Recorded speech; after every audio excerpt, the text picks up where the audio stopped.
Hi, welcome back guys. This is your friend, Lettuce Head Fanfics. Back with amazing fanfiction. This is the series of What If Deku Had Roll of Dice Quirk. Now before starting, please give this video a like and subscribe to the channel if you want more videos like this. Now let's get into the fanfic. Kaken, wait up. A small freckled boy ran after a taller ash-blonde child who showed no signs of slowing down. Catch! The boy was suddenly grabbed by the shoulder and pulled back, causing him to stumble. Why are you chasing him? Didn't he just bully you and another kid? A quiet, menacing voice asked. Deku slowly turned around to see a slim, pale man with messy blue hair and fresh scars on his neck. The man appeared to be only 11 years older than Midoriya, but the boy felt frozen in fear. The man must have noticed his fear, as he smiled and bent down to look him in the eye. I didn't introduce myself, he laughed. My name is Tamura Shigaraki. The boy stared at him with wide eyes and managed to speak. My name's Izuku Midoriya. Well, Midoriya, I couldn't help but notice that you were being bullied by that other kid. Is he always that mean? Izuku nodded slowly. It's fine though, because we're friends. Friends don't treat each other like that. Izuku had no response. He knew that he and Bakugo weren't the best of friends. But if you had a quirk, it would be different, and he'd leave you alone. Would you like a quirk, Midoriya? Izuku hesitated before nodding quietly. Well, I can help with that. Just follow me.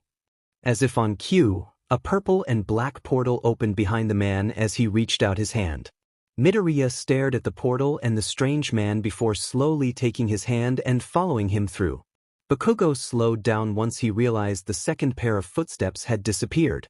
He turned around only to find the park empty. Deku? Silence. He shrugged it off, thinking Deku had given up and gone home. It wasn't until he got back to his house that he realized Deku hadn't returned. As soon as he entered, he was embraced in a tight hug. Mom.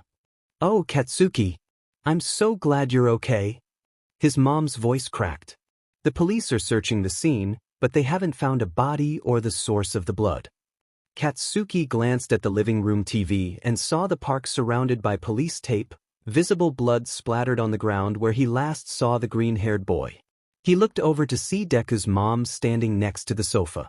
Where's Izuku? It's not hard to influence a child's mind and alter their understanding of right and wrong. Show them the darker side of life, highlight the flaws of heroes, and praise them as they follow the path you want. That is how young Izuku was raised. Since he was taken, the League of Villains exposed him to the harsh realities of the world, and by the time he was 10, they included him in their small missions. At 13, he helped with the small stuff in their missions as a distraction and kidnapper. By 14, he was able to do the killing and robbing using his Mstred quirk. They called it Roll of the Dice. He became a well-feared villain in the city known as the Dicer, recognized for his green and black suit and crimson-red eyes. In his few years as a villain, he encountered several heroes, including Kamui Woods, Present Mike, Endeavor, Eraserhead, and All Might, outsmarting them all and becoming the most wanted villain. Now here he was, limping to the front of the gates of UA. Izuku felt small looking up at the tall gates, reminiscent of his childhood.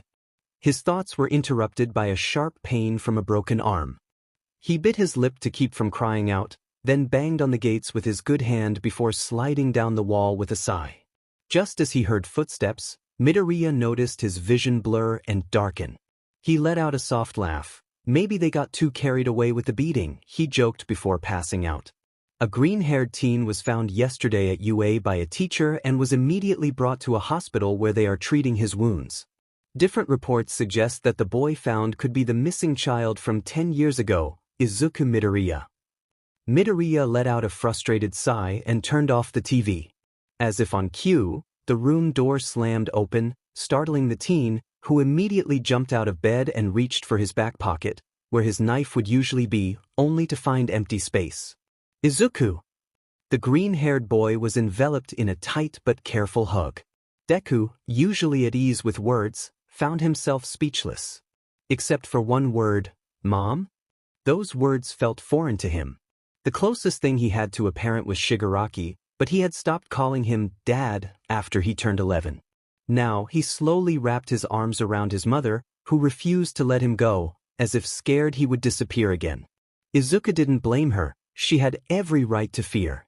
Once Midoriya was healed enough to leave the hospital, he was questioned by multiple police and heroes. "Where were you kept?" "I can't remember. I was barely let out during my time there. All I know is that it was like a warehouse inside." "Can you recognize the faces of your kidnappers?" "They all wore weird masks and black hoodies. I couldn't see anything." Izuku's voice cracked as he looked down at the table. "How did you escape?"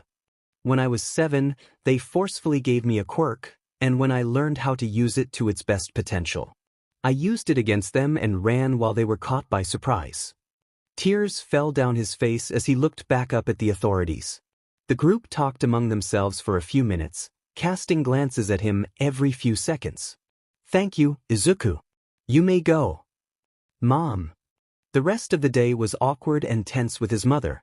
They barely spoke, unsure of what to say. What was he supposed to tell her? "Hey Mom, while you were crying about me, I was out learning to become the greatest villain." Inko glanced up at her son with slight worry. "Yes." Izuku looked at the floor. "The exams to get into UA are tomorrow, and I was wondering if I could try out." But Izuku." "Mom, I have to. Please, it's the only way I can find those people who did this to me." Tears streamed down Izuku's cheeks. There was a long, suffocating silence before his mom sighed in defeat. "Fine, you can go, but come back immediately and stay safe." Izuku smiled brightly at his mom and pulled her into a tight hug. "Thank you, Mom. I promise I'll be safe." With that, Izuku quickly ran to his room to prepare for the exams. Today was the day. Midoriya walked up to the school with a concentrated expression, determined to get accepted. It was what happened after acceptance that worried him.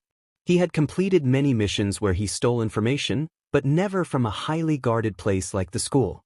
While lost in thought, Midoriya tripped over his own feet and started to fall. "Oh great, I can fight off a group of strong heroes in seconds, but I can't stop myself from tripping over air," he thought. Suddenly, he stopped falling and was lifted back to his feet. "Huh. I stopped you with my quirk," a girl said, clasping her hands together before letting him down. "I'm sorry I didn't ask you first, but I figured you wouldn't mind me catching you." She laughed. Izuku stared at the girl, curious about how she could be so carefree. "Well, guess I'll see you inside." She smiled and continued walking, leaving the green-haired boy speechless. "On your marks." Izuku smirked as he opened his palm from the back of the crowd. "Get set." 3 dice formed in his hands. Once they fully formed, he flipped his hand over to let them fall to the floor. "Go!" Everyone was gone before the small shapes touched the ground.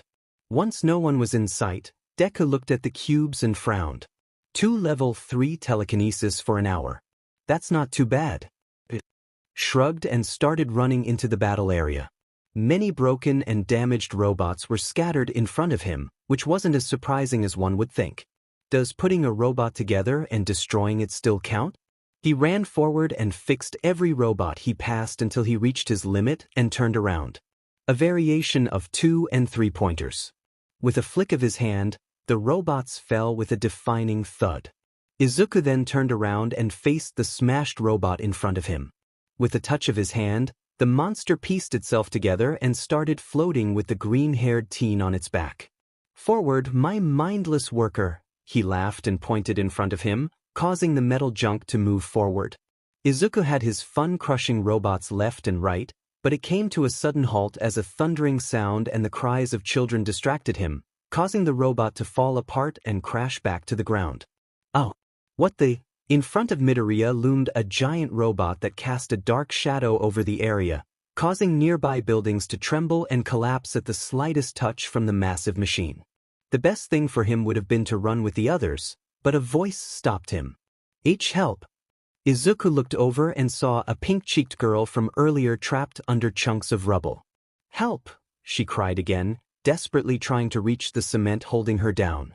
Seeing the girl brought Midoriya back to his childhood, where he always wanted to be a hero and save the lives of others. Before he knew it, he grabbed his broken robot and jumped onto it, starting to lift it up. He swung his hand towards the robot, which began to slow down, though it was barely noticeable. If I want to give this girl the safest exit, I'm going to have to stop the robot completely, but I can't with my quirk only at level 3, he mumbled. Maybe I can damage it enough to slow it down for me to help lift the rubble. The head. Izuku led his robot upwards towards the head and jumped onto it once he was at a safe distance, letting the other robot fall back down the destroyed road. Now I just have to smash you. Izuku grunted as he used all his strength to tear open the side of the machine's neck while slowing it down. Good, Izuku smiled, looking around. Now, if I assume that the head of the machine has the important wires, it would be best to destroy everything, but I don't have enough strength for that, so. His eyes darted around the tangled wires before spotting a black wire with a caution sign painted on it. How convenient. He smiled and flicked his hand open, causing the wire to split with a pop. Immediately, the robot jerked to a stop, causing the teen to stumble. Finally, Deku released his hold on the monster and fell to his knees, coughing. He noticed blood splattered in front of him. He had overused his quirk, which clearly took a toll on his body. I should go help the... In one moment Midoriya was on the robot, and in the next he was falling. Maybe I could stop myself. I pushed myself too far on the robot. What if I grabbed something? No, I would easily dislocate my arm at best.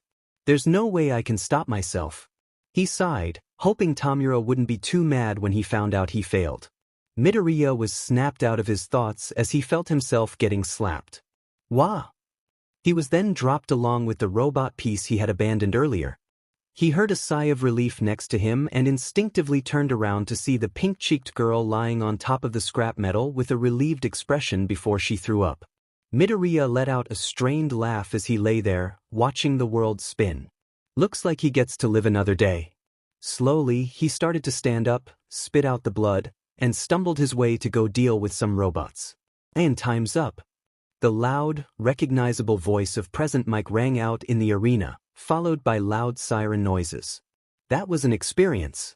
On his way home, a girl grabbed Midoriya's hand and pulled him into an alleyway.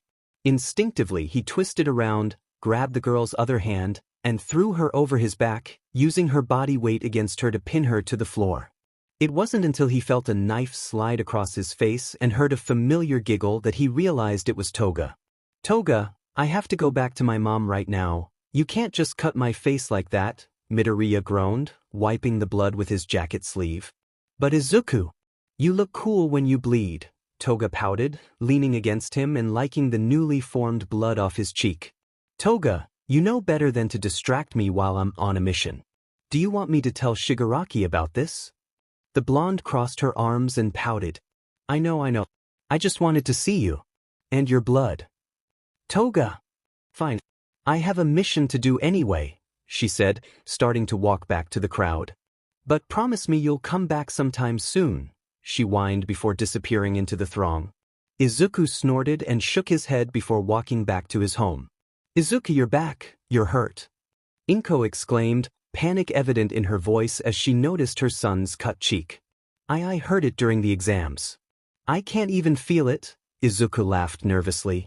When his mom didn't seem to believe him, he gently grabbed her hand and led her to the living room couch.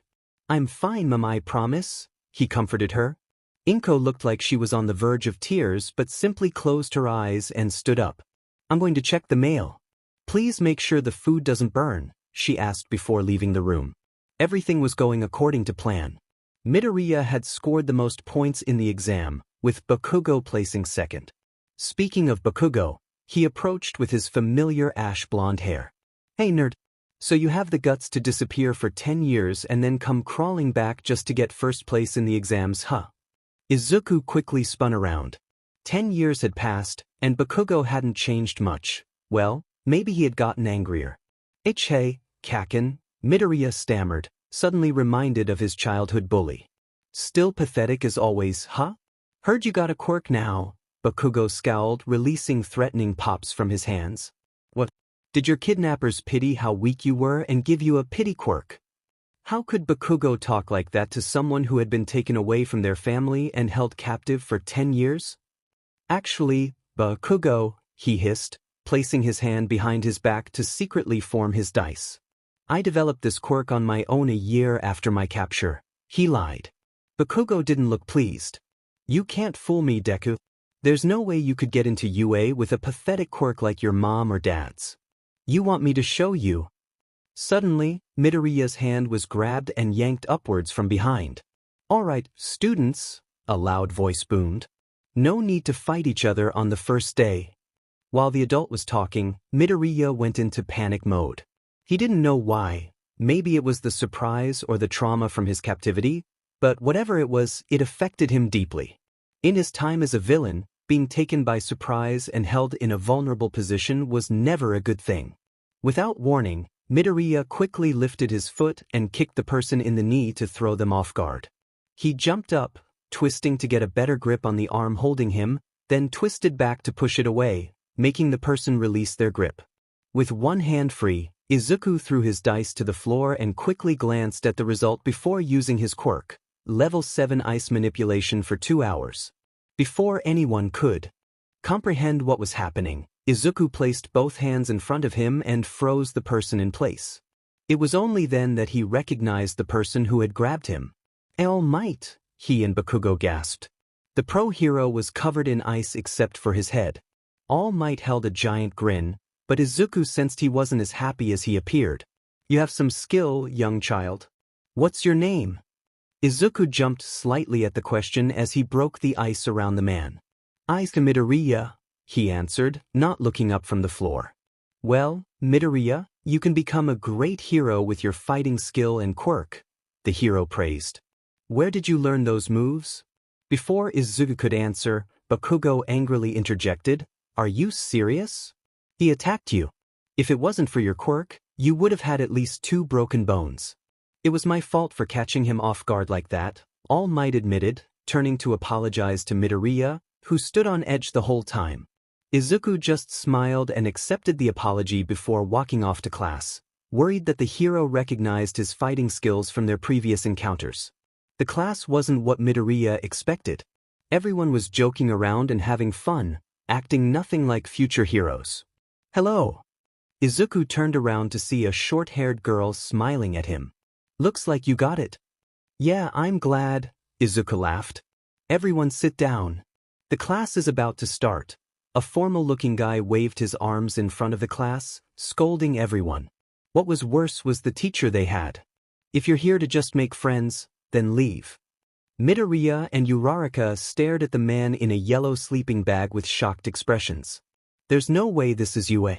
There must have been a mix-up, Izuku thought as the teacher climbed out of the sleeping bag.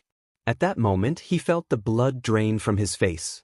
He was staring at Eraserhead, the hero he had fought multiple times. Oh no, he's going to get caught and jailed, Izuku quietly panicked.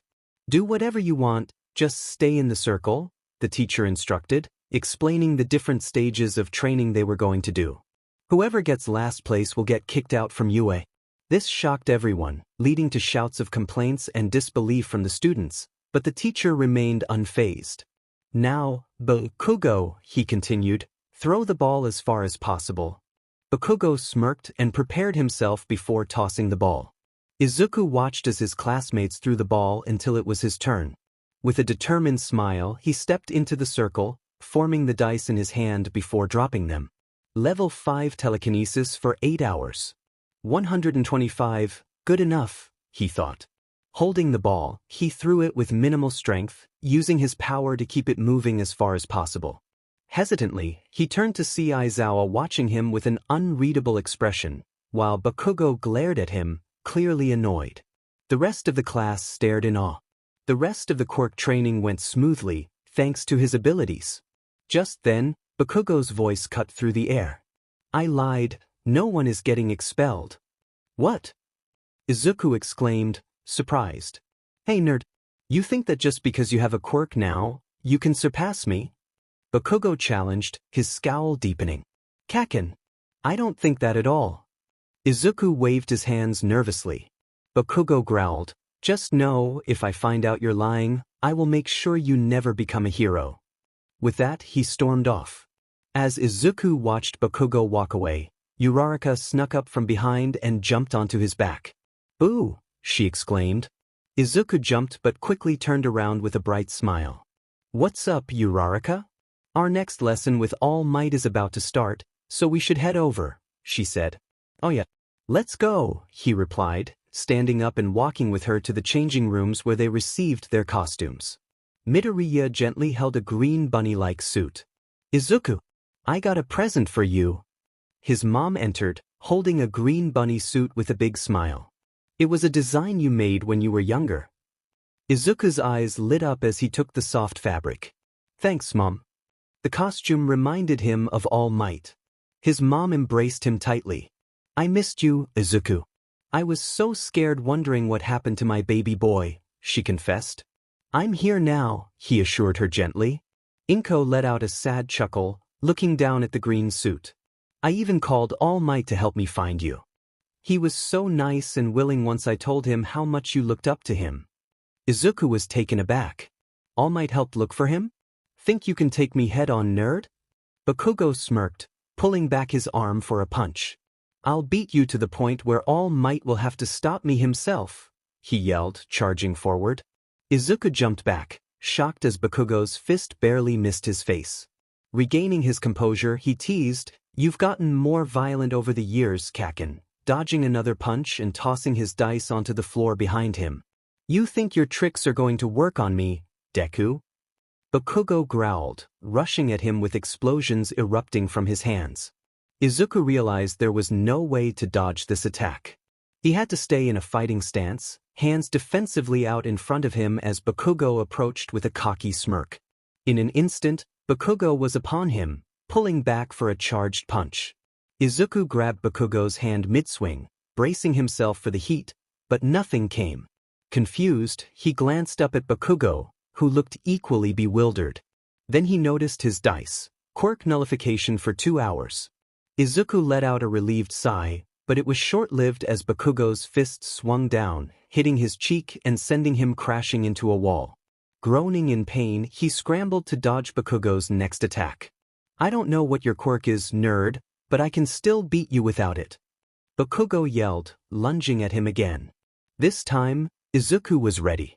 He redirected Bakugo's punch with his left arm and countered with a powerful kick to Bakugo's stomach, swiftly backing up before Bakugo could retaliate. Bakugo's anger intensified, explosions thundering from his palms as he steadied himself. "You're going to regret that," he shouted, launching himself forward.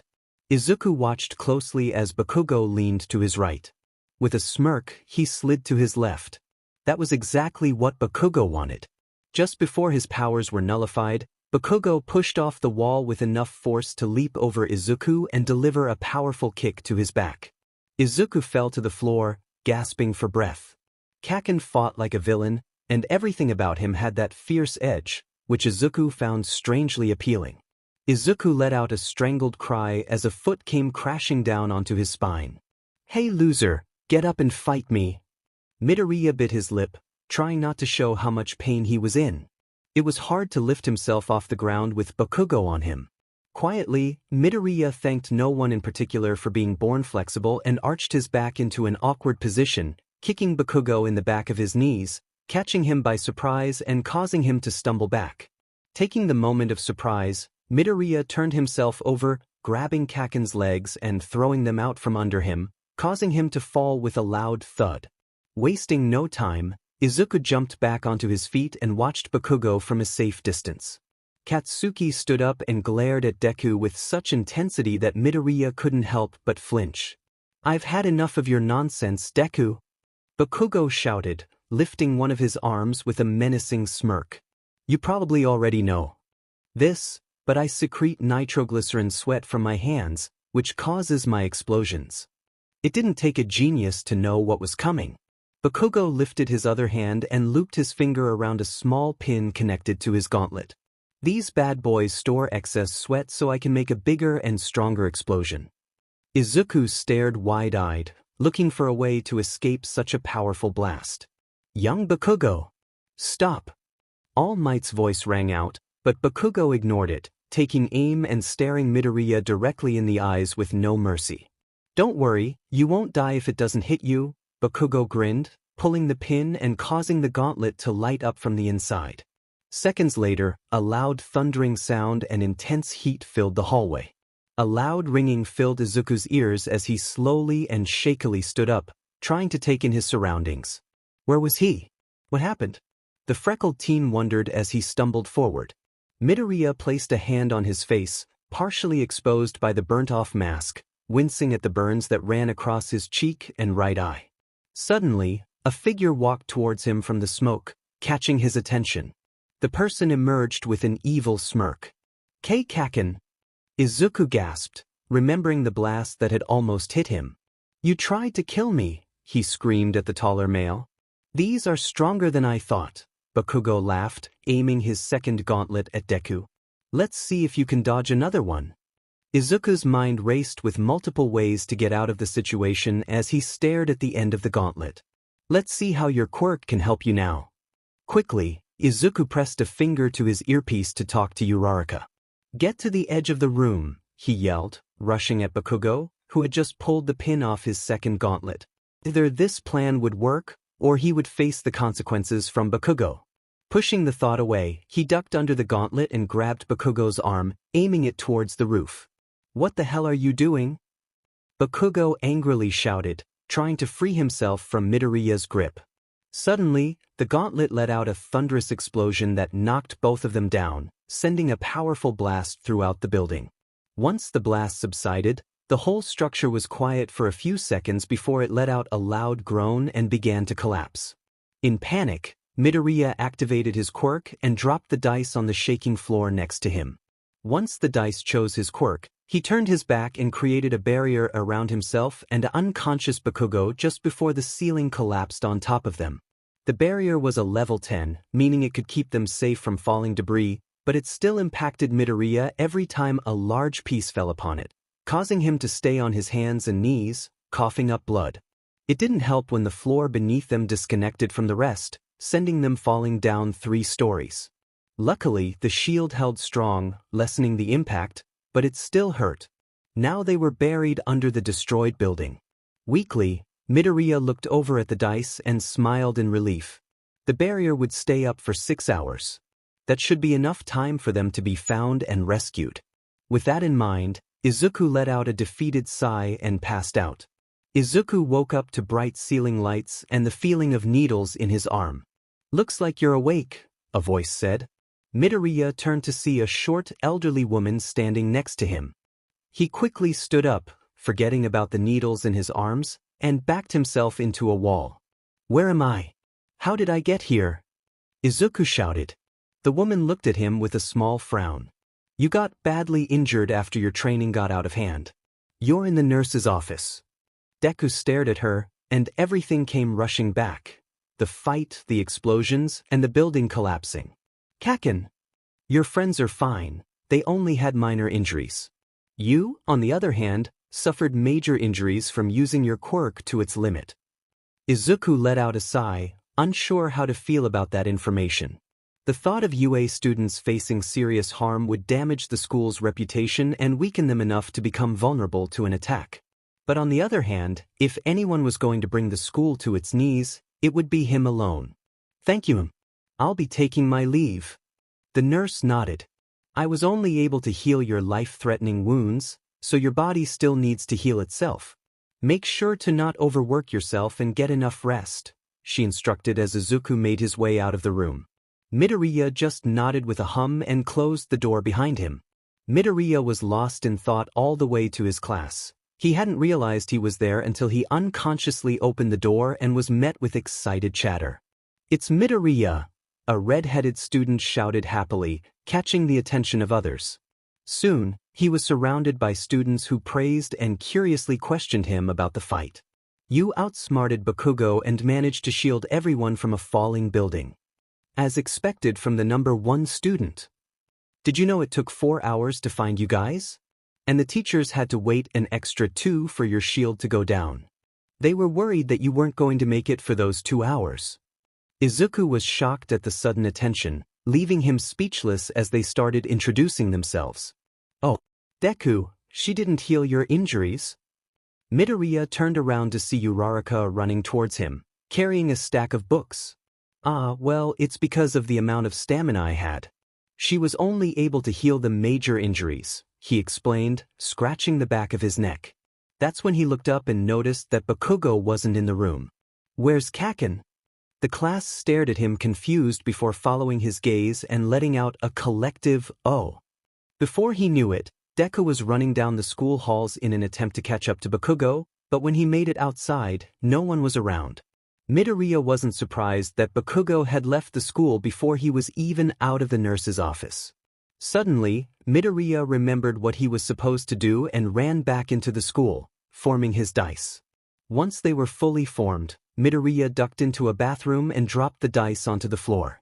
Invisibility for 3 hours. Izuku smiled at how lucky he got with his quirk. It's as if I'm the main character of a book, he would always tell people. After checking the halls, Deku activated his quirk and quickly but quietly made his way to the main office. If there was going to be any useful information, it would be there. Deku wasted no time looking through the different school files and taking anything that looked useful.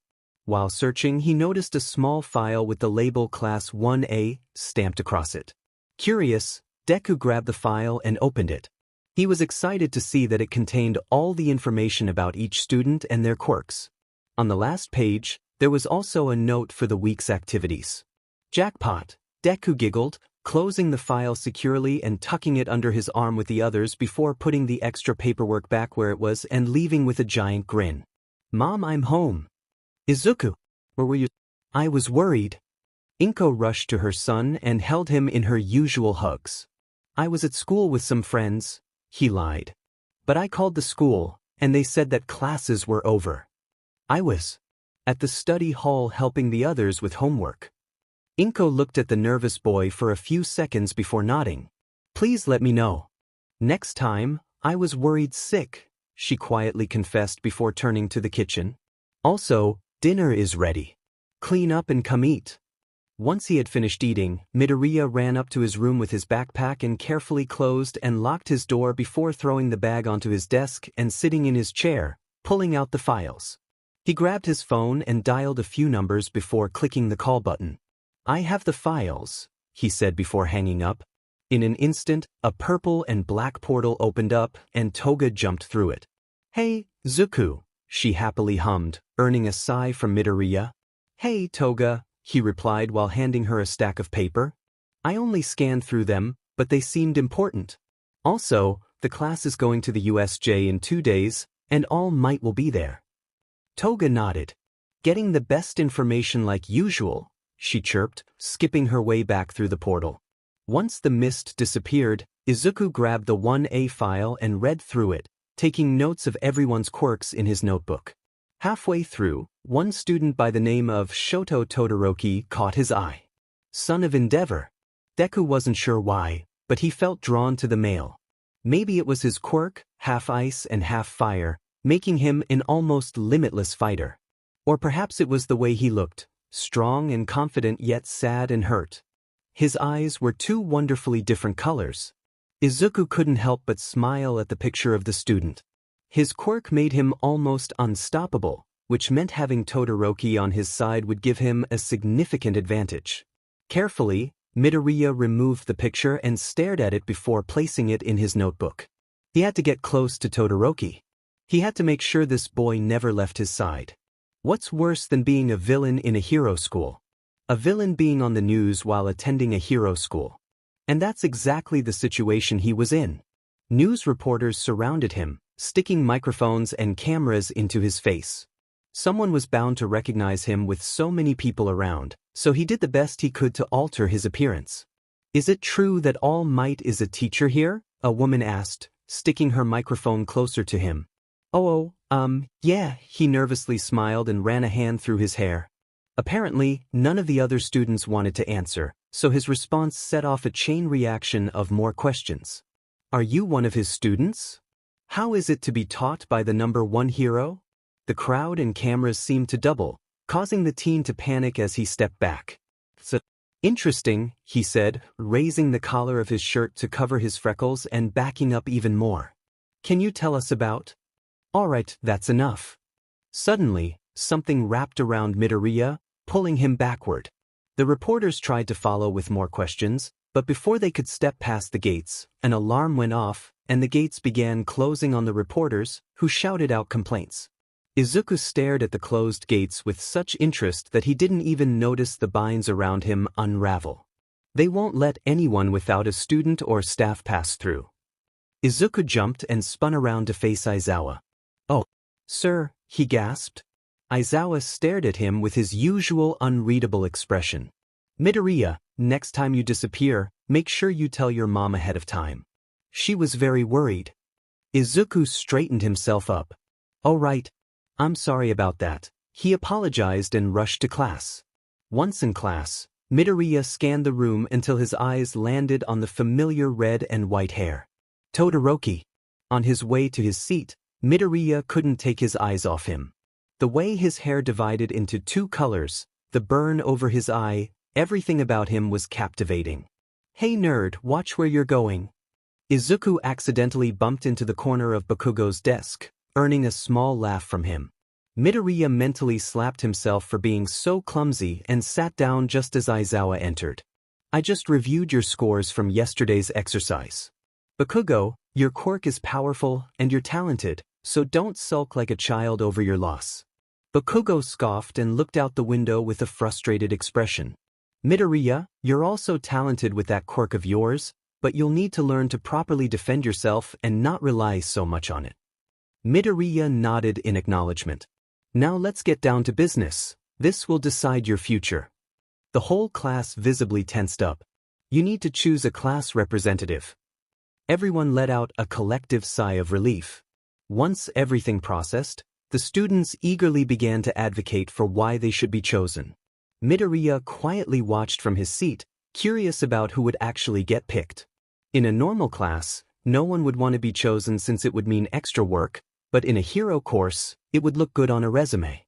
Of course, this didn't matter to Izuku, as he wasn't planning on being a hero anytime soon. "Everyone, silence." The class quieted down as Iida gave a speech about what would make a good class representative. Honestly, Iida should be one since he was the most responsible, Midoriya thought, shrugging as he fiddled with his pencil and glanced over at the dual-haired teen again. Before he knew it, everyone was casting their votes into a small box. With a shrug, Midoriya walked up, wrote down Iida on the paper, and placed it into the box absently. This was his chance to speak to Todoroki. Midoriya casually walked to the teen, pulled out the chair in front of his desk, and sat down, resting his arms and head on the back. The male glanced up at him and then looked back down at his desk. "Hello, I'm Izuku Midoriya. What's your name?" Todoroki let out a sigh of annoyance and continued fiddling with his desk. "I noticed you didn't enter a name in the ballot." Midoriya attempted to start a conversation, but when you've been isolated from the world, your social skills tend to falter. "I don't care who gets picked as the class representative." "Well, yeah, it wouldn't affect us much, but it gives the winner something to be proud of and helps them in the future." Just then, Todoroki slowly stood up, walked over to the box, wrote down a name, and slipped it through the hole. Deku watched him return with his emotionless face. "Who did you vote for?" "I can't say," he shrugged and sat back down. Deku could have sworn he saw a faint smile on Todoroki's face for a moment. "How did I get votes from almost half of the class?" Midoriya shouted, shocked and confused. "Okay, you idiots who voted for him?" Bakugo shouted, clearly upset that Midoriya won. Iida wasn't too thrilled either. "How did I get 0 votes? I knew this would happen, but I can't argue with the system I created." "Alright, looks like Midoriya is class representative and the deputy is Yaoyorozu." Aizawa spoke up, causing Izuku to jump a little. He hadn't even realized the teacher had woken up. "Are you sure this isn't a mistake?" Midoriya asked again. He did not want to be a class representative, he wanted to stay out of the spotlight. His villain's suit never properly concealed his identity, making it easy for anyone to recognize him. Midoriya couldn't shake the thought of Aizawa possibly knowing his quirk and waiting for the right moment to confront him. Caught up in his worries, he fretted over the various scenarios that could lead to his capture and the failure of his mission. "I don't know, guys, I don't think I should be the class rep," Midoriya confessed, picking at his food. Sure you are, Uraraka reassured him, her mouth full. I'm sure you'll be great. Your courage and quick thinking under stress will make you a worthy leader, Iida added.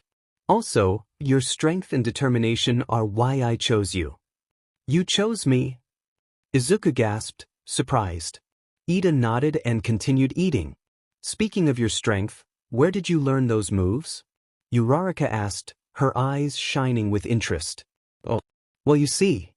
Midoriya awkwardly scratched the back of his neck. When I was a child, I was kidnapped by a group of villains.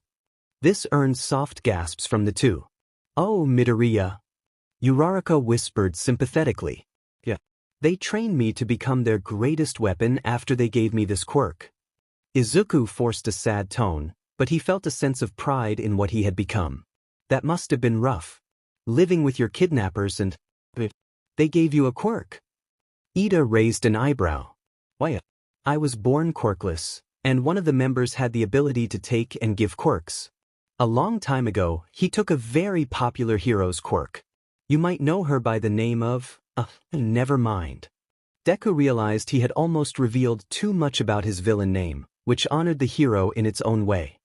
He then deemed me fit and gave it to me, he explained, letting out a weak laugh.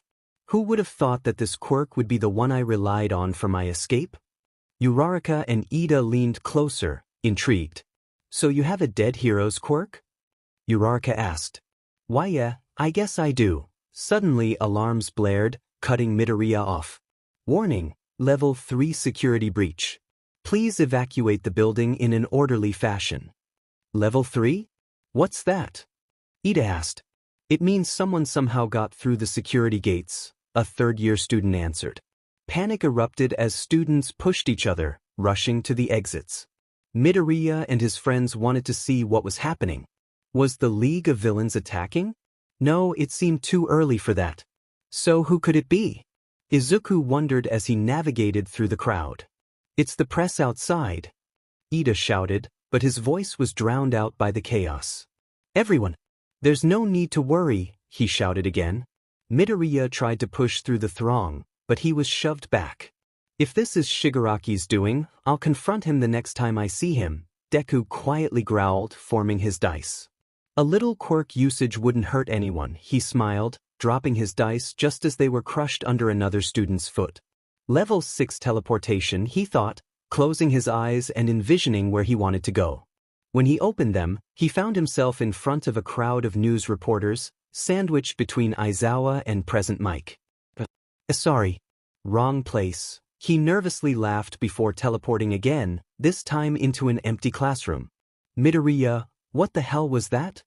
Aizawa demanded, his expression stern. Deku avoided Aizawa's gaze. You see, the students were in a panic from the alarms, and I don't do well in tight spaces, so I thought I could use my quirk to find a way out. Aizawa pinched the bridge of his nose and sighed. That was reckless. If those news reporters had been villains, you would have been nothing more than a distraction. I understand, sir. It won't happen again. It better not. Now go back to class. The rest of the school day went smoothly for Midoriya. Iida was now happily class rep instead of him, and Aizawa was too tired to impose a proper punishment, settling for a promise from Midoriya that it wouldn't happen again. Aizawa and the eraser head he knew were two completely different people. He sighed and walked home. While walking, Deku checked around him to ensure no one was within earshot before pulling out his phone. Hey, Shigaraki, next time you pull a stunt like that, warn me, he joked, earning a chuckle from the other line. Okay, we're attacking the USJ tomorrow since you mentioned that All Might would be there. How's that for a warning? This made Izuku smile. Really? I can't wait to see this. Today was the day. Midoriya couldn't help but smile as he got ready for school. You seem happier today, Inko smiled warmly at her son. Yeah. We're going on a field trip today, he exclaimed, heading for the door. Oh, that sounds nice. Have fun and be safe. Inko called out, waving goodbye as he walked out, returning the gesture. Izuku excitedly made his way to school, thinking of different ways to make All Might perish. Deku, a cheerful voice interrupted his thoughts. Oh, hey Uraraka. Midoriya waved at the pink-cheeked girl. The two started a small conversation about what had happened at yesterday's event and the embarrassing story of where Izuku had gone during the situation. Once they got to class, Midoriya and Uraraka went their separate ways to their friends. "Hey, Todoroki." Midoriya smiled and sat at the desk next to him. Todoroki glanced up from his notebook at the green-haired teen, quietly waved, and then focused back on whatever he was writing. "What are you doing?" Izuku asked, tilting his head to get a view of the paper. "I was busy training and forgot to do my homework," he replied, moving his hands to reveal the English homework that was handed out yesterday. Midoriya let out a small and laughed. "It's not due today, silly," he giggled. Todoroki looked up at Midoriya, confused. "But the teacher said..." "He changed the due date. Not sure when, but it's not today for sure," Midoriya shrugged. "Everyone in your seats." Midoriya happily hummed and winked at Todoroki as he got up and walked over to his seat. "Hey, Kaken. What do you want, nerd?" Bakugo didn't even spare Izuku a glance as he answered. "What? I can't say hi to my best friend." "I'm not your friend, idiot. When will it get through your head?" Katsuki growled. "Midoriya, Bakugo, pay attention," Aizawa snapped at the two. "Now, as I was saying, All Might and another faculty member will be keeping tabs on you during your training." "Three pros?" Izuku wondered if it was because of what happened yesterday. "You all will be doing rescue training where you'll be dealing with natural disasters. What you wear is up to you, but remember, you're not used to your hero suit, so it might limit you," the teacher explained and led everyone out to where the buses waited. "You're not going to wear your costume?" Uraraka asked Midoriya as he placed his metal mask around his neck. "Well, you saw it after the fight with Bakugo," he laughed. "I'm waiting for the support company to fix it up for me." "Oh right." Suddenly, a loud whistle rang out, and Iida started telling the students how to load onto the buses, which wasn't necessary since the buses had a more open layout. After a short bus ride filled with students complimenting Deku's quirk, showing off their own, and Bakugo yelling at everyone, they finally stopped in front of a giant building. Deku was so excited that he was using all his strength not to bounce up and down like a child. "Hopefully we get to work together, Todoroki." Midoriya nudged Shoto with a big grin.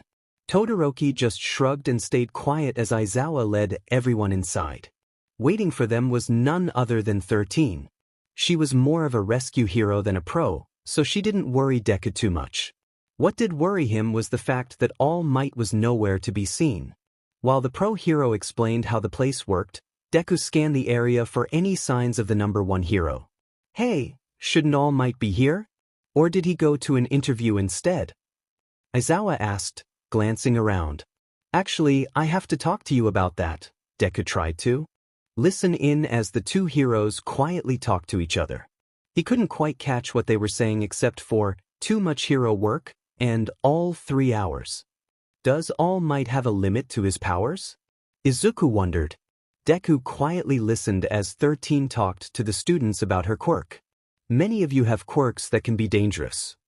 This made Midoriya quietly laugh. He knew how dangerous his quirk was. For the rest of the presentation, Midoriya took in his surroundings, scanning everything and figuring out how they worked and how far apart things were. Suddenly, the lights flickered and went out one by one, catching his attention. Everyone let out confused and surprised gasps as everything slowly shut off. Then, at the center, black and purple mist started forming a circle big enough for a hand to go through, and then a face appeared. "Stay together and don't move." 13. Protect the students, Aizawa instructed before running toward the portal. "Whoa, what is that?" Kirishima asked, causing everyone to follow his gaze to where their teacher was running. Just as everyone noticed the black and purple mist, a person covered in hands emerged, followed by multiple villains. Deku was honestly shocked at the number of villains that walked through the portal. Did all of them know he was on their side? Has the training begun already? Kirishima was the first to ask as he counted the number of people and monsters that walked through. "No, this is real. Those are villains," Deku spoke up, trying to sound as worried as possible. Multiple gasps filled the room as everything sunk in. They were clearly outnumbered, and even with the pro heroes, it was clear that the students would have to get involved one way or another. Deku let a small smile slip through as he noticed a giant Nomu walk out with a smaller bird-like one, his pet Nomu. The service isn't working or anything, Kaminari spoke up as he tried to call random contacts from his phone. One of them must have an electric or some weird quirk that is messing with the electricity here, Momo frowned. Deku ignored the group as they tried to find a solution and watched Eraserhead as he fought the villains, easily taking them out 2 by 2. He's good, but every hero has their flaws, and Deku already knew all of his, but the others clearly didn't. Midoriya. This is no time to be analyzing. Iida shouted, pulling the freckled boy along with the running group. The students barely made it to the door before mist appeared in front of them, halting everyone in their tracks. There is no escape for you, a voice echoed from the mist. It's a pleasure to meet you all, we are the League of Villains. I know it's impolite, but we decided to invite ourselves in since this would be a wonderful place for the symbol of peace to take his final breaths. Midoriya recognized that Kurogiri was a talkative type, but this was excessive. He motioned for him to get on with the plan. Suddenly, Bakugo and Kirishima lunged at the mist, causing Izuku to stifle a laugh as they unleashed a massive explosion that sent smoke and debris flying. Did you think we'd just stand around? Kirishima asked, a victorious grin on his face that quickly faded when the smoke cleared to reveal the mist still there. You live up to your reputation. But you should be careful or someone might get hurt, Kurogiri warned as the mist began to envelop the group. Now I think it's time you meet some of my helpers. With that, the students were separated and dropped into different areas filled with villains. Midoriya let out a startled yelp as he fell from a small height into a large body of water. Water? Does my quirk have any power to help me in water? Izuku wondered, trying to remember his abilities. It doesn't matter, it's not possible to roll dice in water. Suddenly, he noticed movement and turned to see a shark-like figure approaching quickly. Either he's here to greet me or he's about to attack, Midoriya thought, and the villain's menacing grin confirmed the latter. But before the villain could reach him, a blur of green zipped past, kicking the attacker away. Deku was left shocked to see it was Tsu, who wrapped her tongue around him and swam to the surface, carefully placing him onto a boat. Immediately after, Mineta was thrown down next to him with a groan. Izuku stifled a laugh as Azui climbed onto the boat. Thank you for saving my life, Azui, Midoriya said gratefully. I told you to call me Tsu, she replied, ignoring the thanks as she pulled Mineta over the ledge and into the boat. Right? Thank you, Tsu. No problem. Anyway, this has become the worst day of class, Tsu said, trying to change the subject. Yeah, who knew actual villains would show up? Mineta added from his spot. Deku shrugged. He knew about the villains, but he couldn't reveal his knowledge now, especially when they might still need him at the school to find another opportunity to protect All Might. I've been thinking about what that warping villain said, Tsu spoke up. The villains knew about our schedule, meaning they must have gotten the school file somehow. Izuku stiffened slightly but relaxed before anyone could notice. How would they have done that? He asked. Maybe when they set off the alarms yesterday, the villains used the distraction to take them, Tsu suggested with a rib bit at the end. Well, it's not like they could really kill All Might, Mineta chimed in, now on his feet. If they spent so much time planning the attack, then they must have a way to take him down, Tsu added. They have a big, scary monster with them, Midoriya pointed out, wanting the students to recognize the creation he had helped devise. That monster held multiple quirks that would make it formidable. We'll have to worry about that later. More villains are showing up fast, Mineta said, peering over the railing. Izuku frowned at the fact that none of them acknowledged his contribution, but he couldn't show his disappointment. Looks like we're going to have to fight, Tsu said, glancing at the approaching villains. Midoriya, can your quirk help us out? Yeah.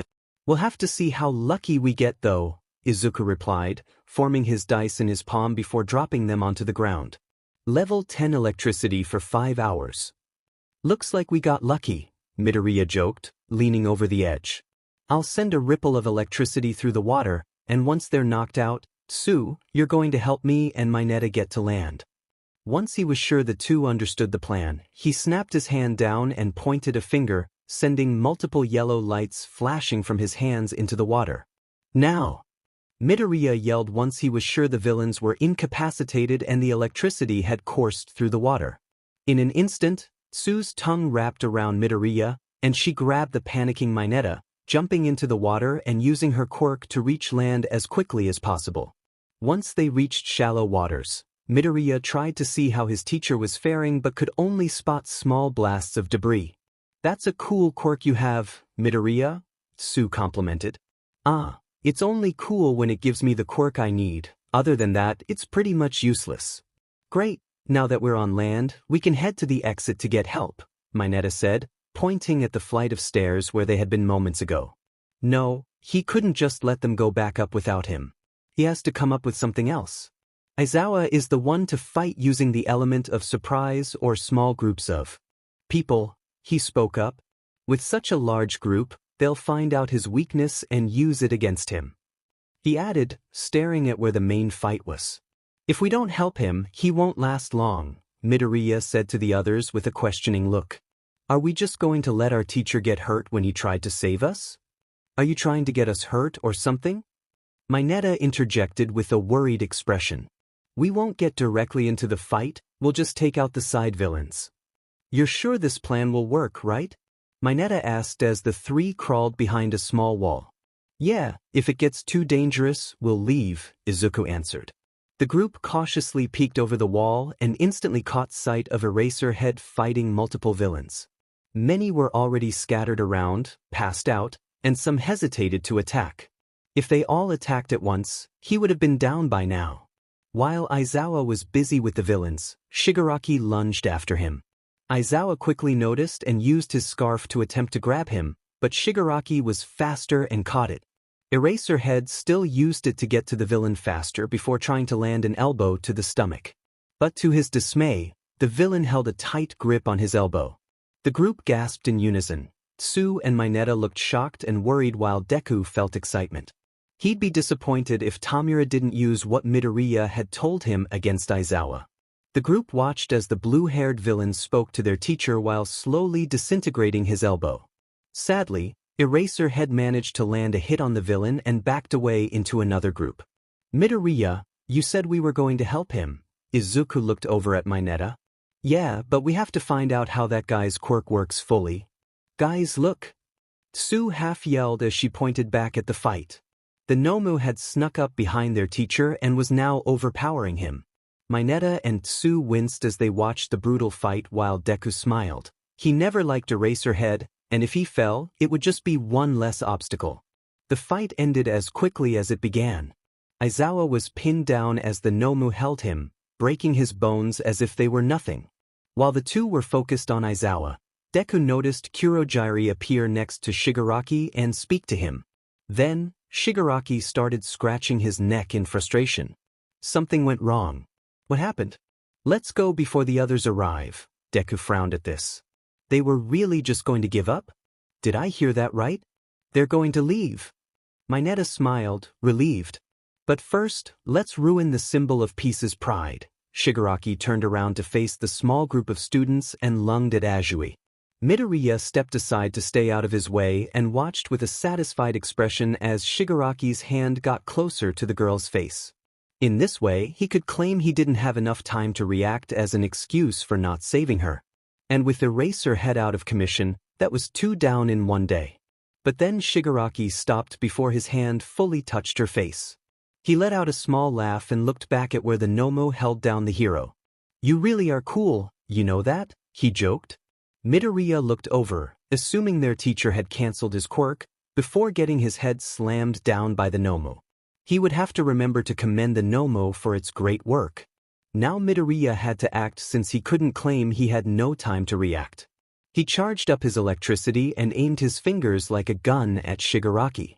"Now!" he shouted and fired off a burst of electricity that looked powerful but would only give a small shock. With a sigh of relief, the Nomu appeared in front of Izuku, taking the blow instead of Shigaraki.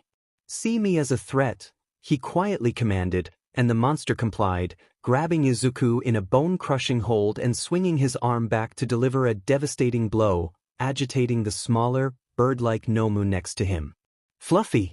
No, stop!" Deku told the bird through gritted teeth, hoping the others didn't notice. The bigger Nomu dropped Izuku and started swinging at the bird, letting out a loud screech that caught everyone's attention. Suddenly, a loud bang echoed through the building, causing everyone to stop and look over at the doors.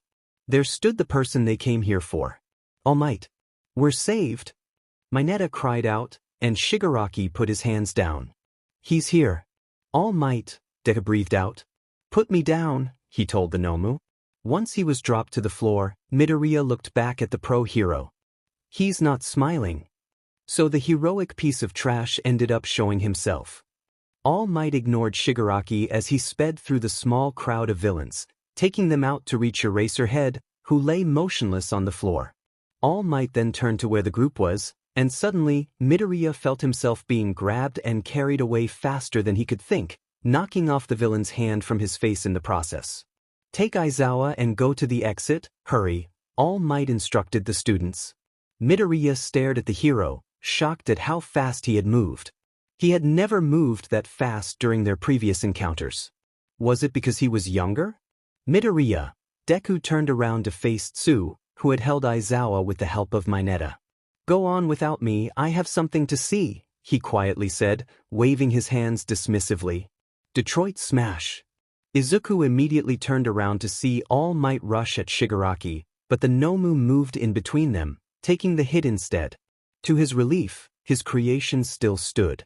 All Might froze for a few seconds before trying a closer punch on the beast, but it had no effect. Immediately, the Nomu turned around and spun at All Might, who dodged. Let's try this, the hero yelled, landing 2 hits on the monster's face, only earning a screech from an angry Nomu. He has shock absorption, All Might, Shigaraki spoke up. Midoriya didn't have to see his face to know he was smirking. The only way to hurt him is to slowly gouge out his flesh, but I doubt he'll let you do this. Thanks for telling me how to beat him, All Might laughed, moving behind the Nomu. I just have to wear him out, and then it's on to you, he shouted, arching his back to slam it into the ground. Deku quietly stayed sitting on the ground away from the fight, observing and taking mental notes. All Might did seem unstoppable, but from what Sensei had said, he should have an injury that weakened his power to the point where he couldn't hold that form for long. Once the smoke cleared, Izuku was relieved to see that Kurogyari had opened a portal that allowed the Nomu to reach All Might's lower body, keeping him locked in an awkward position.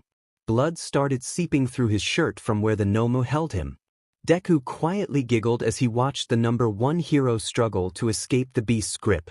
His weakened power wouldn't help him here. Suddenly, a blur passed by, and a bang went off near Kurogyari. What the hell are you doing just watching, Deku? A familiar voice shouted. Kaken. Ice then passed by him from behind and froze the Nomu's legs. Todoroki. Midoriya stood up and turned around to face the dual-haired teen with a bright smile. Todoroki. You're safe, he ran up to the male and hugged him. Todoroki awkwardly put an arm around Midoriya before nudging him out of the way just as All Might freed himself and jumped toward the two. Are you okay? Midoriya asked, worried as the hero winced in pain. Yeah, it's a small wound, the hero answered, watching Kirishima and Bakugo attack the mist. And hand villain. Midoriya watched as they all said some sort of cool-sounding line as if they were in an action movie. Does that mean I have to say one now? Is that how this works? Kaken at everyone that let's show them the power of UA students. Shigaraki quietly mumbled to himself, using one hand to scratch his neck before looking at the Nomu. Nomu, get a hold of yourself, he snapped. The students watched in horror as the Nomu sunk through the black hole and walked a few steps forward before the ice broke off its limbs, causing it to fall. But it didn't stay down for long as its limbs easily grew back. You said his power was absorption. I didn't say it was his only quirk, he also has super regeneration, the villain laughed. He's been genetically modified to take you on even at your 100%. Now, let's free our method of escape. The group gasped as the Nomu lunged at Bakugo, who was holding the most villains down. Wait, not Kaken! Midoriya yelled, trying to get to Bakugo, but the Nomu was faster. In the blink of an eye, a body was thrown past him, and the Nomu had reclaimed Kurogyari. Deku! Midoriya looked next to him and noticed Bakugo on the floor, confused. All Might took the blow. Todoroki spoke up, looking over where the hero stood. These are kids, and you didn't hold back? The hero coughed out. He threatened my companion, Shigaraki shrugged.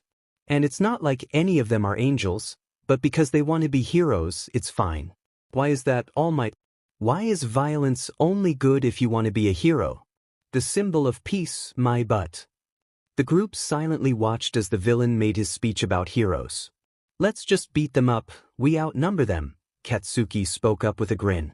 Yeah, and since we know their weakness, it won't be hard, Kirishima added, activating his quirk.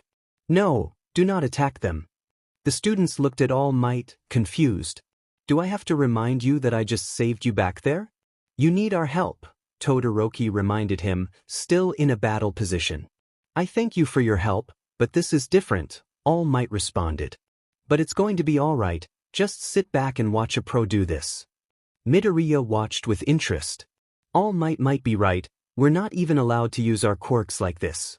Nomu, Kurogiri, kill All Might, I'll get the kids, Shigaraki commanded. Now, let's get this started, he smirked and ran toward the group of students. Heads up, Kirishima spoke up. Looks like we're fighting after all. With that, everyone got back into battle positions. But their fight never came as the hero and the Nomu ran towards each other head-on, meeting with a powered-up punch that caused a huge gust of wind, throwing everyone in different directions. Everyone could only watch as All Might exchanged punches with the Nomu, dodging and hitting, moving faster than the blink of an eye. Deku went over to make sure Todoroki was okay, barely taking his eyes off the fight. The Nomu managed to strike a hit into All Might's wound, causing him to stop and let out a grunt before putting in more force. He said your quirk was absorption, not nullification, so there must be a limit, right? All Might smiled and threw harder and faster punches. If you can withstand 100% of my power, then I guess I'll have to go beyond that, huh? Midoriya gasped as he watched the Nomu get overwhelmed by the hits thrown at him. Those aren't just random punches, are they? They're all perfectly timed and aimed, Midoriya thought in disbelief. All Might let out a loud shout and knocked the Nomu back, ripping through the trees with one punch. A real hero, he met the raging Nomu midair and punched him into the ground. We'll always find a way, he shouted, continuing to outmatch the Nomu, throwing it into the ground repeatedly. Then he pulled back his fist one more time and shouted, "Plus Ultra," before swinging it forward with all his power, sending the Nomu flying through the roof. It took Midoriya all he had not to yell out as his opponent was sent through the roof with little resistance. Izuku ignored the comments from the students about what had just happened and looked over at All Might, frustrated that the plan didn't work and that he had thrown his Nomu away. You've been bested, villains. Surrender, it's over. Midoriya jumped a little, then relaxed as he realized that the hero wasn't talking to him.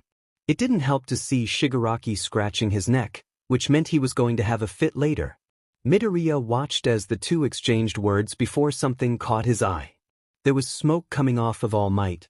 Quietly and carefully, Deku motioned for Kurogiri to notice him and cautiously pointed at the smoke around the hero. The mist villain noticed Deku and narrowed his eyes, also seeing the smoke, and whispered it to Shigaraki. Come on, Midoriya, let's go before one of us gets taken hostage or something, Todoroki said, turning to walk with the group, glancing at the smaller teen. Looks like we're finally going to fight again, Kirishima spoke up, glaring at the awakening villains. You two joining or what? Bakugo looked back at them with an annoyed expression. Hold on, Deku replied, glancing at Todoroki, All Might still need our help. As if on cue, the two main villains rushed forward towards the hero, with Shigaraki reaching a hand out, ready to use his quirk. Goodbye, All Me, bang. Shigaraki misstepped as he grabbed his outstretched hand with his other hand in pain. They're here, Todoroki gasped, and everyone looked over towards the entrance where multiple heroes stood. Iida was in the crowd of heroes, causing Deku to grit his teeth. So, Kurogiri let one escape, huh? Shigaraki backed up to Kurogiri, still clutching his hands. Demon, the pros are here, he growled. Let's go home, he told Kurogiri, but first, he looked over at Midoriya, let's shake them up a little. He laughed and walked through the portal as one opened next to Deku. Hey! Midoriya shouted as he was grabbed by the blue-haired villain, who made sure to keep one finger off him. Todoroki! Midoriya called out, looking at him pleadingly as he was dragged through. Todoroki growled and stomped his foot on the floor, hoping to catch the villain, but the portal disappeared before the ice could reach them. Midoriya!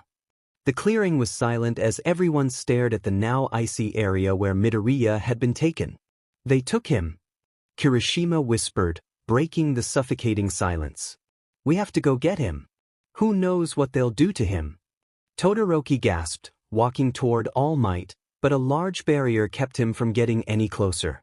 Todoroki looked over at Cementos. For your safety, please stay back, young man. But Midoriya, what about his safety? Todoroki shouted at the hero, clearly frustrated and angry. We'll talk about that later. We need to make sure you guys are safe first, the hero calmly replied. Todoroki growled but turned around and walked over to where the group was. No one had seen Todoroki mad or with any emotion, so this was a shock, but they quietly followed, curious about what Deku had done to make him this upset over his kidnapping. Midoriya let out a groan as he walked through the portal, stretching, his Nomu resting comfortably on his head. Izuku! Toga jumped onto the green-haired teen and hugged him. Hey Toga, looks like I was Ms. You said the Nomu was indestructible. Shigaraki growled once he was through the portal. I thought it was. Who knew that All Might could go beyond just 100%? It's practically impossible. Deku shouted back, gently pushing Toga off of him.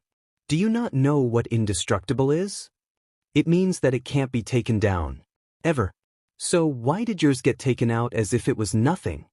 Shigaraki yelled back, causing the two to get into a heated argument. The others could only watch as they started aggressively confronting each other, reminiscent of high school drama. This was a typical occurrence between them, so the others let it unfold. What was unusual was that they were actually using their quirks against each other, and Shigaraki took it a step further. He raised his right hand and slapped Deku across the cheek, silencing the room. The only sound that followed was Midoriya's bird flapping its wings and screeching loudly, causing everyone to cover their ears in discomfort. Once the bird calmed down, Deku reached up to his face, wincing at the sharp pain. He looked up at Shigaraki, who appeared equally shocked by his actions. You're lucky Emster favors you, Midoriya growled through gritted teeth before storming to his room and slamming the door shut. Alone, he examined his cheek in the mirror, where a faint outline of a handprint marred his skin. Frustrated, he sighed, knowing he needed to keep his emotions in check unlike some people he knew. After a few moments of calming down, a soft knock interrupted his thoughts. What do you want? He called out, loud enough for the other person to hear. Kurogyari said we could go mess with some people or something. Maybe that'll cheer you up, a familiar female voice suggested. Midoriya paused for a moment before shrugging. Sure, why not? A small squeal of excitement followed, and he could hear light footsteps as the girl hurried to gather her things. He couldn't help but chuckle as he got dressed, preparing to go mess with people. Once suited up and ready, Deku grabbed one of his knives, sliding it into his back pocket, and put on his red contacts before stepping out. He signaled to the Nomu to join them on their mission. Toga was waiting for him, twirling a knife in her hand. Okay, Toga, let's go ruin someone's day. It was a stress reliever to see the fear in someone's eyes when they realized they were trapped. Midoriya stood before a cornered victim, electricity sparking from his raised finger as he smirked. The woman let out a small plea for help, but it fell on deaf ears as Toga was preoccupied with another target. What's wrong? Just a moment ago, we couldn't keep you still, and now you're as stiff as a board. Izuku taunted, stepping closer to the frightened woman. Please, I have a little boy at home, barely 3 years old, she begged, dropping to her knees. His father's waiting for me to eat dinner with them. I can't leave them waiting, please. Midoriya frowned. Everyone always resorted to begging as if it would change anything. Let me think about it. This is for you, he grinned, delivering a kick to her stomach that sent her flying back with a cry of pain. You think I have pity for you? He growled, moving closer as she struggled to get back on her feet. I once left a mother to watch her child perish. Did you forget I'm a villain? Then I guess as a hero I'll have to stop you, a voice interjected. Deku's head snapped up to see All Might standing there. The dicer, he muttered, glaring at the pro-hero with disdain. This was the man who had thwarted his plans before. The sound of panicked footsteps only fueled his anger as he threw his knife in that direction, hearing a pained scream and a soft thud. Yes, but no one was hurt, and I was able to All Might began. I know. Midoriya interrupted. That Nomu you killed was mine. I created him, and you just destroyed him without a second thought, he shouted, frustration boiling over. And then you dare tell me that no one was hurt? I noticed a UA student being held captive. Midoriya barely dodged a punch from the hero while he spoke. His Nomu was becoming restless, flapping its wings and screeching intermittently. You have young Midoriya? All Might asked, but Deku merely shrugged. Oh, how little you know, Midoriya giggled, deactivating his electricity quirk. Look kid, I don't want to fight you. But, because I look young? Because I'm not experienced enough? Deku replied, using the distraction to quietly roll his dice behind his back, hoping for a slide of luck. Why All Might? He flexed his arms, trying to see if he had developed some kind of physical quirk. Nothing. Why won't you fight me like an actual villain? Because you're young. You can still change. You're not a full villain, All Might replied. Deku was still moving, so it wasn't paralysis and telekinesis wouldn't work. He had two more options. All Might, he grinned. If you hold back on me today, I'll go back to my hideout and take care of Izuku Midoriya. In the blink of an eye, intense pain shot through Deku's stomach as he flew backward. It wasn't quirk nullification, so it must be. Izuku grinned as he felt a surge of power course through his body. This was too easy. It also helped to see that his bird was so riled up, having multiple quirk outbursts, spitting out acid and fire, causing Toga to run off and hide. Oh, All Might, the green-haired villain giggled. I'll give you a chance to run, you might want to take it. The number one hero remained in place, but his smile had faded. Well, don't say I didn't warn you, Izuku laughed, flexing his arms to test the new power. He took in everything he could. The power was extremely strong, and if he used it all at once, his bones would shatter or worse, his whole body might just combust. He would have to limit how much he could use. Once he finished examining the new quirk, Deku giggled and tested it out by running at the hero and sending a charged punch his way. The hero barely dodged the attack, and Midoriya gained a new insight into his quirk. If he distributed the quirk evenly around his body, he could keep it under control and avoid hurting himself. Suddenly, the hero was upon him, and Izuku had to jump to the right to avoid a punch, sending a powered kick his way that barely touched the man but still threw him off balance from the force. This was enough for the Nomu to get a good look at him and spit out acid onto the pro, causing All Might to lose focus as he turned to where the bird flew and attempted to grab it. Immediately, Deku covered his ears. Fluffy! Danger! He shouted to the Nomu. The monster opened its mouth and let out a deafening screech, causing All Might to cover his ears in pain and stumble back. Taking the opportunity, Midoriya used the power in his legs to rush at the hero and send a charged punch his way. Once the dust cleared, All Might was on his stomach, breathing as he tried to stand. Really? That's it? Deku laughed. Unster was right, you have gotten weaker.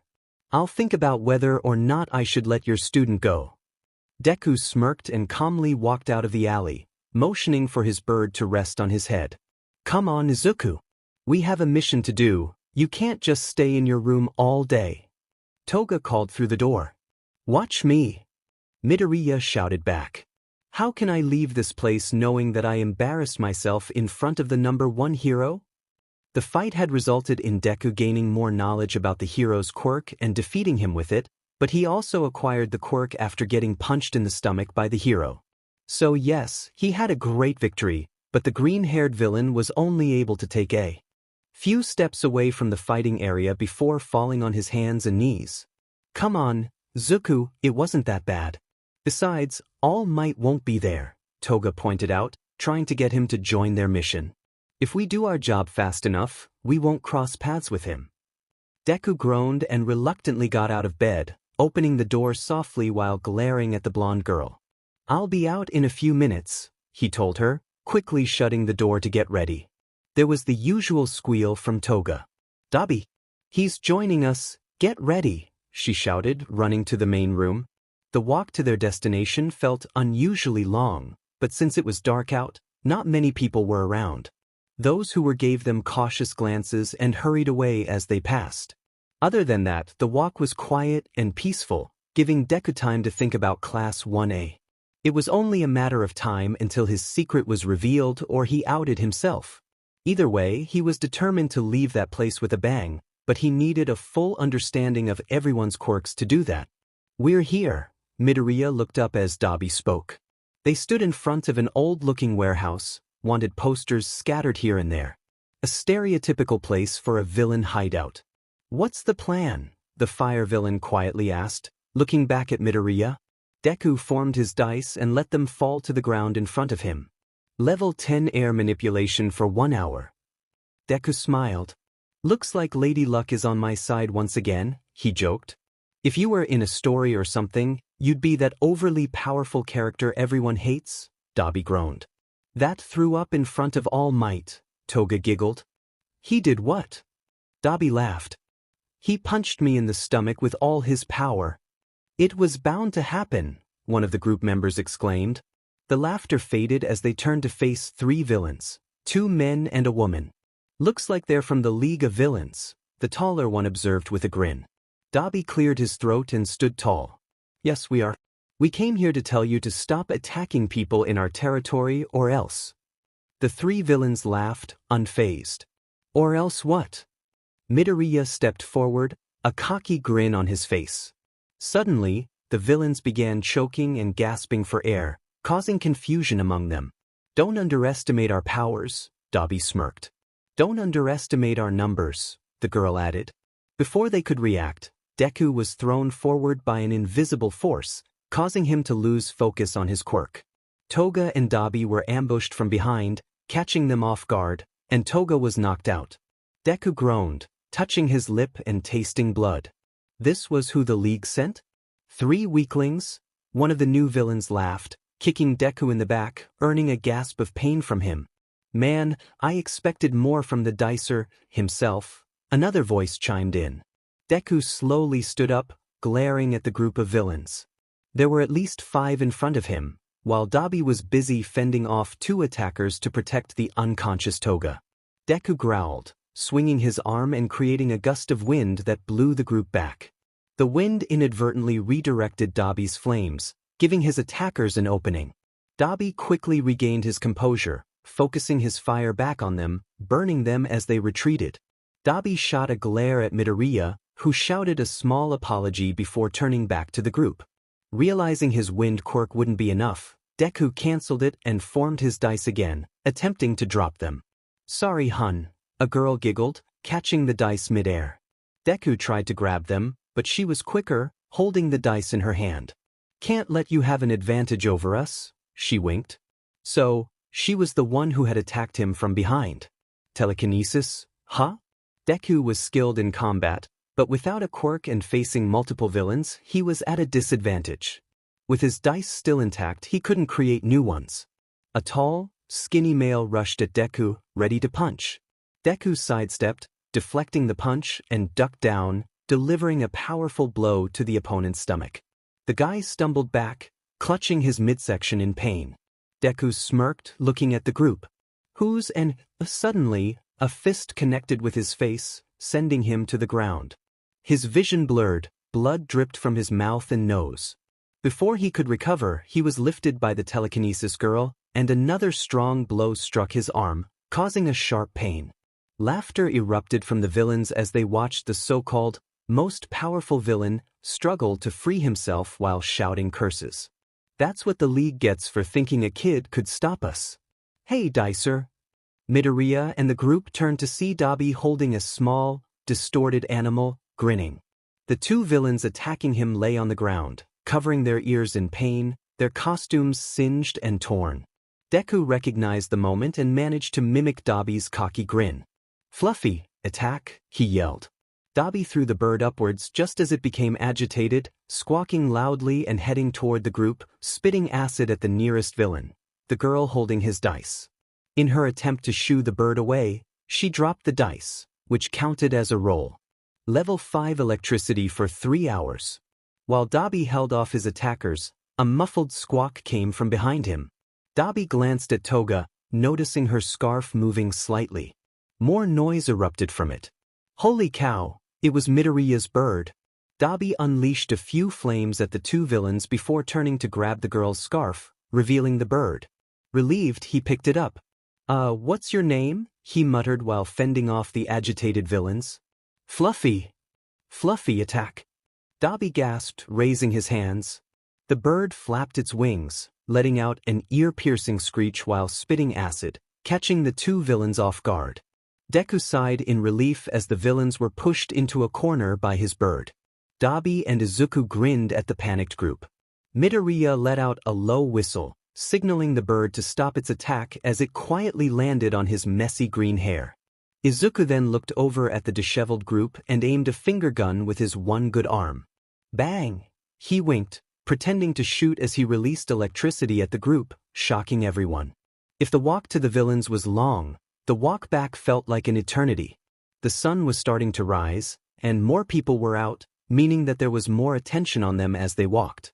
Deku had rolled his dice a few more times until he gained his telekinesis quirk to carry the unconscious girl on their way back, which didn't help their case.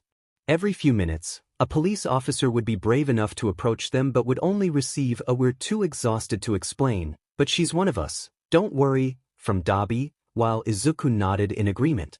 At one point, they were stopped by the pro-hero MT lady, but they just gave her the usual response and a compliment. "You won't be seeing us for a little while, and the villains causing trouble are a bit behind us, so go catch them or something," Izuku shouted back at the confused woman. While walking, something caught Deku's eye. An ad for the UA Sports Festival happening in a week. There was no way he was going to miss something as big as that. "Hey, is it fine if I escape a few days before the festival?" "Well, you look like you've been through a lot, and we do need someone to go undercover in the school still, so I don't see why not," Kurogyari shrugged as he cleaned some dirty cups. Deku smiled and excitedly got the gym uniform he had been given, making multiple tears in it to make it more believable. He was eager to attend the festival, mostly because he wanted to see the full extent of Todoroki's powers and show off his own to the future heroes. "Okay, I'm ready," Midoriya excitedly told Kurogyari, who just sighed and created a portal near UA school. Midoriya walked through, chirping, "I'll see you guys soon," before the mist fully engulfed him. Once on the school grounds, Izuku put on his most pained face and stumbled past the gates, trying to put on the best, "I just escaped a kidnapping" act as he made his way into his classroom. Instantly, all eyes were focused on him. The room fell silent as everything processed. Then Todoroki, Uraraka, and Iida were by his side, coaxing him into a chair while Mina ran to get Recovery Girl. Deku was surprised to see Aizawa in the classroom, covered head to toe in bandages. It didn't take long for Recovery Girl to show up, and even less time for his mom to arrive once she was told the news. "My baby!" Izuku jumped as he was suddenly embraced in a tight hug from his mother. He slowly hugged her back with a soft smile. "Hi, Mom." Midoriya waited patiently as his mother cried on his shoulder. He had only known her for a few days, but she was his mother, and of course, he felt somewhat bad for scaring her like this. The rest of the day went by quickly as police came in and questioned him again, along with the frequent pop-up of a classmate or two. Once Recovery Girl deemed him fit enough to leave, he quietly made his way back home. Once he entered, he was shocked to see his mom sitting on the living room couch with tear stains running down her cheeks. "Mom? What are you doing awake? Go to sleep." Deku walked over to where his mom sat and kneeled down in front of her. "Izuku, this is the second time you've been taken from me, and the heroes couldn't even help you," Inko whispered to her son. Deku looked confused and opened his mouth to say something, but his mom continued. "This hero school clearly couldn't protect you, and who knows what would have happened if you didn't have that quirk of yours. Only a few people knew that Deku wasn't born with his quirk, and that it was forced upon him by his captors, and one of them was his mother, so he wasn't surprised that she didn't like it. It was given to him by the people who took her son, after all. Mom, it was my mistake. I shouldn't have gotten so careless. Don't blame them for something I did. It doesn't matter whose fault it was. They should have been there to keep you safe, but instead, you were taken once again, by the same people no less. There was a long silence as neither of them knew what to say. But the quietness was short-lived, and Inko spoke up once again. What did they do to you? Midoriya was taken aback by the question. What? Izuku, when I arrived, you had a busted lip, bruises all over your face and body, and a broken arm. Midoriya flexed his right arm, remembering how it had been easily broken. You don't want to know the things I had to do. Inko clearly wasn't happy with that answer. Izuku, my baby, please. I'm worried for you. You've been kidnapped twice, yet you say nothing about what happened there. Inko gently held her son's shoulders, looking at him with tearful, worried eyes. Izuku turned his head away, guilt filling him. I say nothing because I care about you. Maybe one day you'll find out, but not today. What are you hiding from me? Inko quietly asked, her voice barely audible. There was a tense silence before Midoriya let out a troubled sigh.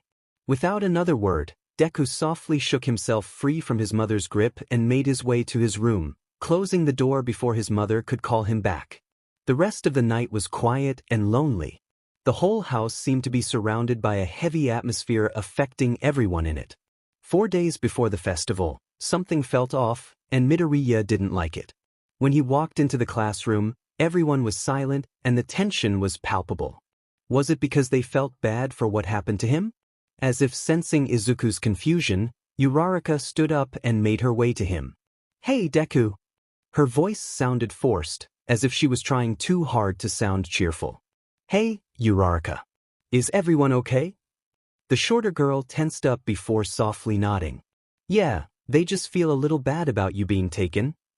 Midoriya nodded in understanding, saying a quiet, "Oh," as he walked to his desk. The only one who seemed to act normally was his teacher. The change in attitude threw off the young hero as he glanced around the room. Once school ended, Izuku quietly made his way home since Uraraka had plans after school with a few of the students. Home wasn't any better. It was filled with a tense energy that almost knocked Deku off his feet when he walked in. Izuku, you tell me if anything was wrong, right? Inko asked quietly as she set up the dinner table. Of course, Ma. Why wouldn't I? Inko didn't seem satisfied with the answer but didn't say anything else. 3 days until the festival and no one was talking. No one even dared to look up. Even weirder, Uraraka pretended not to notice Midoriya walking into the room. Hey guys, Midoriya waved at the class, which seemed to make everything worse. Kirishima bit his lip and averted his eyes to his desk. Kaminari nudged Jiro and tried to talk to her, causing Mina to butt in. The rest of the class attempted to avoid him, except for Bakugo, who glared at him and let out a threatening snort before looking away again. Todoroki? What's wrong with everyone? Todoroki barely glanced Midoriya's way. It's nothing. The class is about to start. And as if on cue, Aizawa walked into the class. Midoriya, sit down. Deku jumped and spun around to meet Aizawa, muttering a quick, sorry, as he walked to his desk. 2 days until the sports festival and Deku hated it. The tension was almost suffocating. Something was up, and one thing popped into his mind that he didn't like. He didn't even try to talk to anyone as he walked to his desk. While Aizawa was teaching, Midoriya watched every student and noted how tense everyone was. If they made eye contact with him, they would shift awkwardly and quickly avert their gaze to their desk or the teacher as if it was the most interesting thing in the world. They knew. The day Midoriya returned, the whole class was anxious as they excitedly talked among each other about the return of their green-haired friend. I have some important news to share, the teacher said, and everyone hushed down one by one, turning to him with relieved and happy smiles. However, those smiles faded quickly after what their teacher had to say. I'm sorry I didn't tell you this sooner, he sighed, pinching the bridge of his nose. Midoriya Izuku is not who you think he is. Confused comments and questions erupted from the students before the teachers spoke up again. Your classmate, Izuku Midoriya, is a villain. One day until the sports festival. Deku stared at his teacher as he taught them about hero laws and safety. There was something he wanted to try. Izuku glanced around the class, making sure no one was watching before attempting to activate his quirk.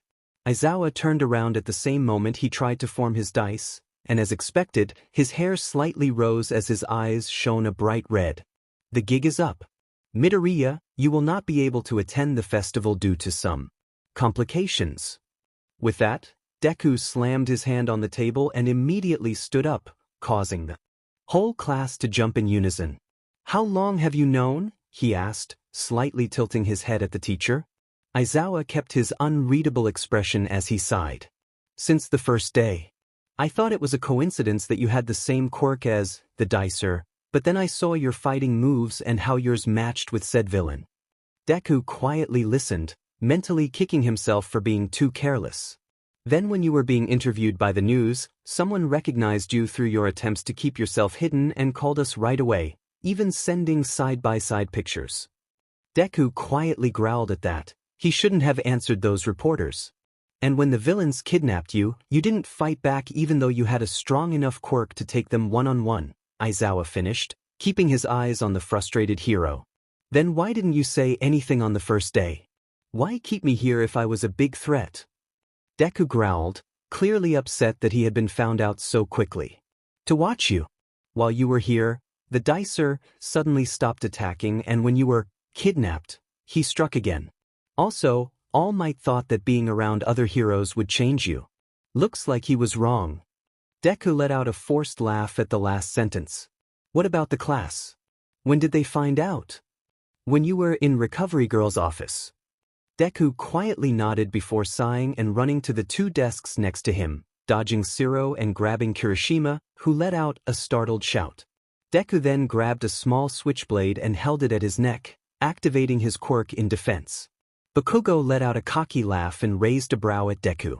You really thought holding Kirishima as a hostage would go your way? Good luck hurting him with that small thing.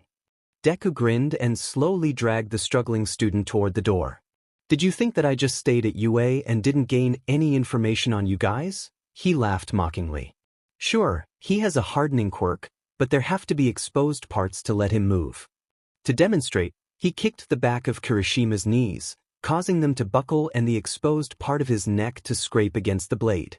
The whole class moved to attack, but Deku moved faster, pushing the knife closer to his throat. Move any closer and he won't live long enough to see Recovery Girl, he spat, causing everyone to stop in their tracks. Kirishima shut his eyes and let out a small whine.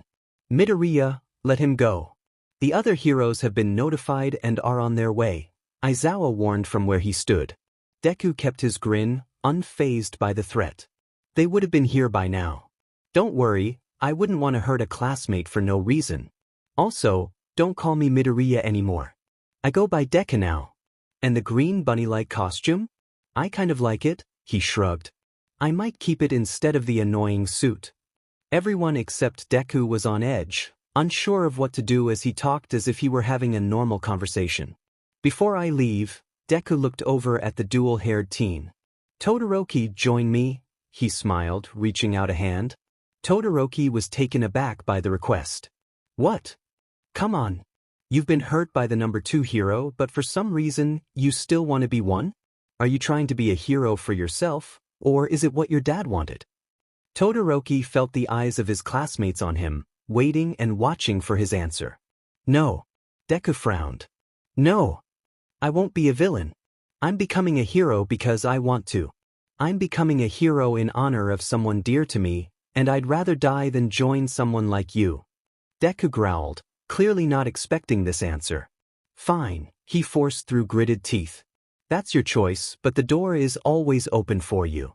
He winked and removed his knife from Kirishima's throat to the redhead's relief, and he deactivated his quirk, assuming that the worst was over. Boy, was he wrong. Now, don't want y'all to forget about me too fast, huh? He purred before bringing the blade down into Kirishima's arm, earning a cry from him and alarmed shouts from others. You can keep the knife, I have better ones at home. He giggled and ran out of the room, activating his quirk once he was out of Aizawa's sight. With that, he jumped out the window and teleported himself safely onto the ground before using it again to get away from the school before the heroes could actually be alerted. Well, there goes my chances of getting into the sports festival. Midoriya stood at the edge of the building ledge, closing his eyes and deeply inhaling as he felt the breeze blow against him. His shoes safely sat on the other side of the rails with a small note tucked carefully inside one of them. Slowly, he opened his eyes and glanced down to the sidewalk once again, the light gray concrete calling his name, urging him on. You're useless. You'll never be a hero. Go jump off a roof, quirkless. Over to his left, Midoriya could see the small fountain where his book floated, burnt and soaked, months of writing thrown away just like that. Today was the day he snapped. After class, he had made his way to the school roof, avoiding Kaken as best as possible and got everything ready. A jump from here could be a hit or miss. If he landed right, he'd die instantly, land wrong and he'd die slowly and painfully, or be sent to the hospital where he'd be placed in a mental facility. Lucky for him, he was a smart thinker, so everything would go as planned. Goodbye, Mom. Goodbye, Kaken. Midoriya breathed out and released his grip from the railing, leaning forward. Just then, a hand grabbed his arm and pulled him back. Let go of me. Midoriya screamed, thrashing in his captor's grip to no avail. Everything will be fine, the person assured him, and a cloth was placed over his face, and everything went black. Midoriya woke in a dim room, the metal cuffs around his hands soon becoming noticeable, and when he tried to stand, he realized that another pair of cuffs around his ankles were also there. You're awake. Midoriya snapped his head up to where the voice was coming from. Who are you? Where am I? Why am I cuffed? Midoriya asked in a panic. I'm your savior. You're in a secret hideout, and I cuffed you so you don't try to harm yourself again, the stranger replied. My mom will get worried and call the cops. They're going to find me and jail you, Midoriya warned, trying to catch a glimpse of the person. I suppose you will get found, but that's only if someone is actually looking for you. I left your situation and where to find you on the back of your note, the stranger lied. Midoriya stared at the person, wide-eyed. How long have I been out? 3 days. Izuku's world came crashing down at that point. 3 days? Someone should have already found him. He should be waking up in a hospital, not in a dark, dirty room like this. You would think that someone who wanted to end their life would have thought no one would care. So why are you shocked that no one came looking for you? The stranger taunted. Shut up. Izuku yelled. In this story, the League of Villains, particularly Shigaraki, saved Midoriya from a desperate situation and are trying to convince him that no one cared about his absence to turn him to their side. After a few weeks of being held captive and fed lies, he begins to believe them, accepting an offer from All for One and becoming a member of the group, albeit as a scapegoat. I only keep him around because I know he wants to die, so he'd lay down his life anytime we're backed into a corner. He's nothing more than a tool, Shigaraki remarked to another villain. Years later, Midoriya crosses paths with Bakugo, which introduces the story of how he and Inko reacted to Midoriya's disappearance and how they cope with it now. A few chapters later, they meet properly, and Bakugo reveals what really happened. Midoriya realizes his mistake and, in a moment of despair, throws himself off the building he was fighting on with Katsuki. However, I scrapped that idea because I wanted to explore a depressed Midoriya, and I had just killed off Izuku in my previous book. I didn't want my stories to be repetitive, so I had to let that go. Isn't it funny how the things you want to forget the most never leave your mind? It makes you want to slam your head against a wall until you forget, right? I know how you feel. But it just never leaves, no matter how much you want it to. Where are my manners? My name is Izuku Midoriya, mostly known as Deku, and the story I'm about to tell you is about how I ended up becoming the most powerful villain against my own will. Let's start from the beginning. Izuku had just finished training with All Might. He hummed happily as he proudly walked home, excited to tell his mom how training went. Lost in thought, Midoriya bumped into a stranger, causing him to stumble back. I'm sorry. Izuku gasped, quickly standing up. The person in the hoodie let out a creepy laugh that left Izuku on edge, and he continued walking by. Midoriya couldn't help but stare as the stranger whistled a strange tune. Shaking his head, he kept walking home, trying to ignore the feeling of dread creeping up on him. The rest of the walk consisted of glancing behind him every time he heard a shuffle or footsteps, only to find empty space. Once home, Izuku rushed to close the door and fell onto the living room couch. "Izuku! Welcome home," he heard his mom say. He greeted her and helped with dinner, grateful for the normalcy of the evening. The next day, however, wasn't as exciting as he had hoped. Midoriya met All Might and gained his power as usual, but the villains learned about Izuku being the successor of One for All and forced him to work for them by threatening his mother and friends. He began providing them with information about the heroes, some of it fabricated, which led to their anger and an attack on the USJ to show Midoriya they meant business. A few chapters later, once they had everything they needed, they attacked the school, forcing Midoriya to reveal himself as a traitor, leaving his class in turmoil. "One would rather die than feel the pain of betrayal," a quote either All Might or Bakugo would say to him after an intense battle, pushing him to his breaking point. He confides his story to someone before turning against the villains, defeating them, and either turning himself in or living in the shadows of the city, occasionally meeting Bakugo or Todoroki. And that's it. Todoroki stared at the knife in his hand, letting out a frustrated sigh before throwing it across the room, where it hit the wall and fell to the floor, barely scratched, as if taunting him. "Well, that's not a nice way to try a gift." Todoroki stood up and turned around, immediately spotting Midoriya crouched at his open windowsill. "How did you get in?" he shouted. "I actually teleported in but decided to open the window to look cooler. Did it work?" Midoriya giggled, jumping down to the floor. Todoroki didn't reply. He stared at a burn on Midoriya's arm, which looked painfully new. "Did you fight my father?" Todoroki asked, his tone serious. "So many questions for a guest," the green-haired teen sighed. "Yeah, I had a small encounter with Endeavor, but could you blame me?" Midoriya slowly crept closer to Todoroki. "He hurt my dear Shoto," he said, winking at the taller male. Todoroki growled and swung at Midoriya, who easily dodged. "We're alone together now, so I'll ask you again, will you join me? If you accept, we can make up a story that I kidnapped and brainwashed you. Or, if you're bold enough, we'll tell the truth." Is this what he's here for? To ask me to join him again? My answer stays the same. No. Midoriya frowned. "But, Shoto, I was the first one to talk to you. I treated you fairly, I even fought your father for you. Why do you keep saying no to me?" Midoriya was clearly getting frustrated. Todoroki tensed up slightly. "You did those things to gain my trust and use me." Deku paused for a moment, staring at Todoroki. "Use you? Is that what you think I'm trying to do?" he asked softly, stepping closer.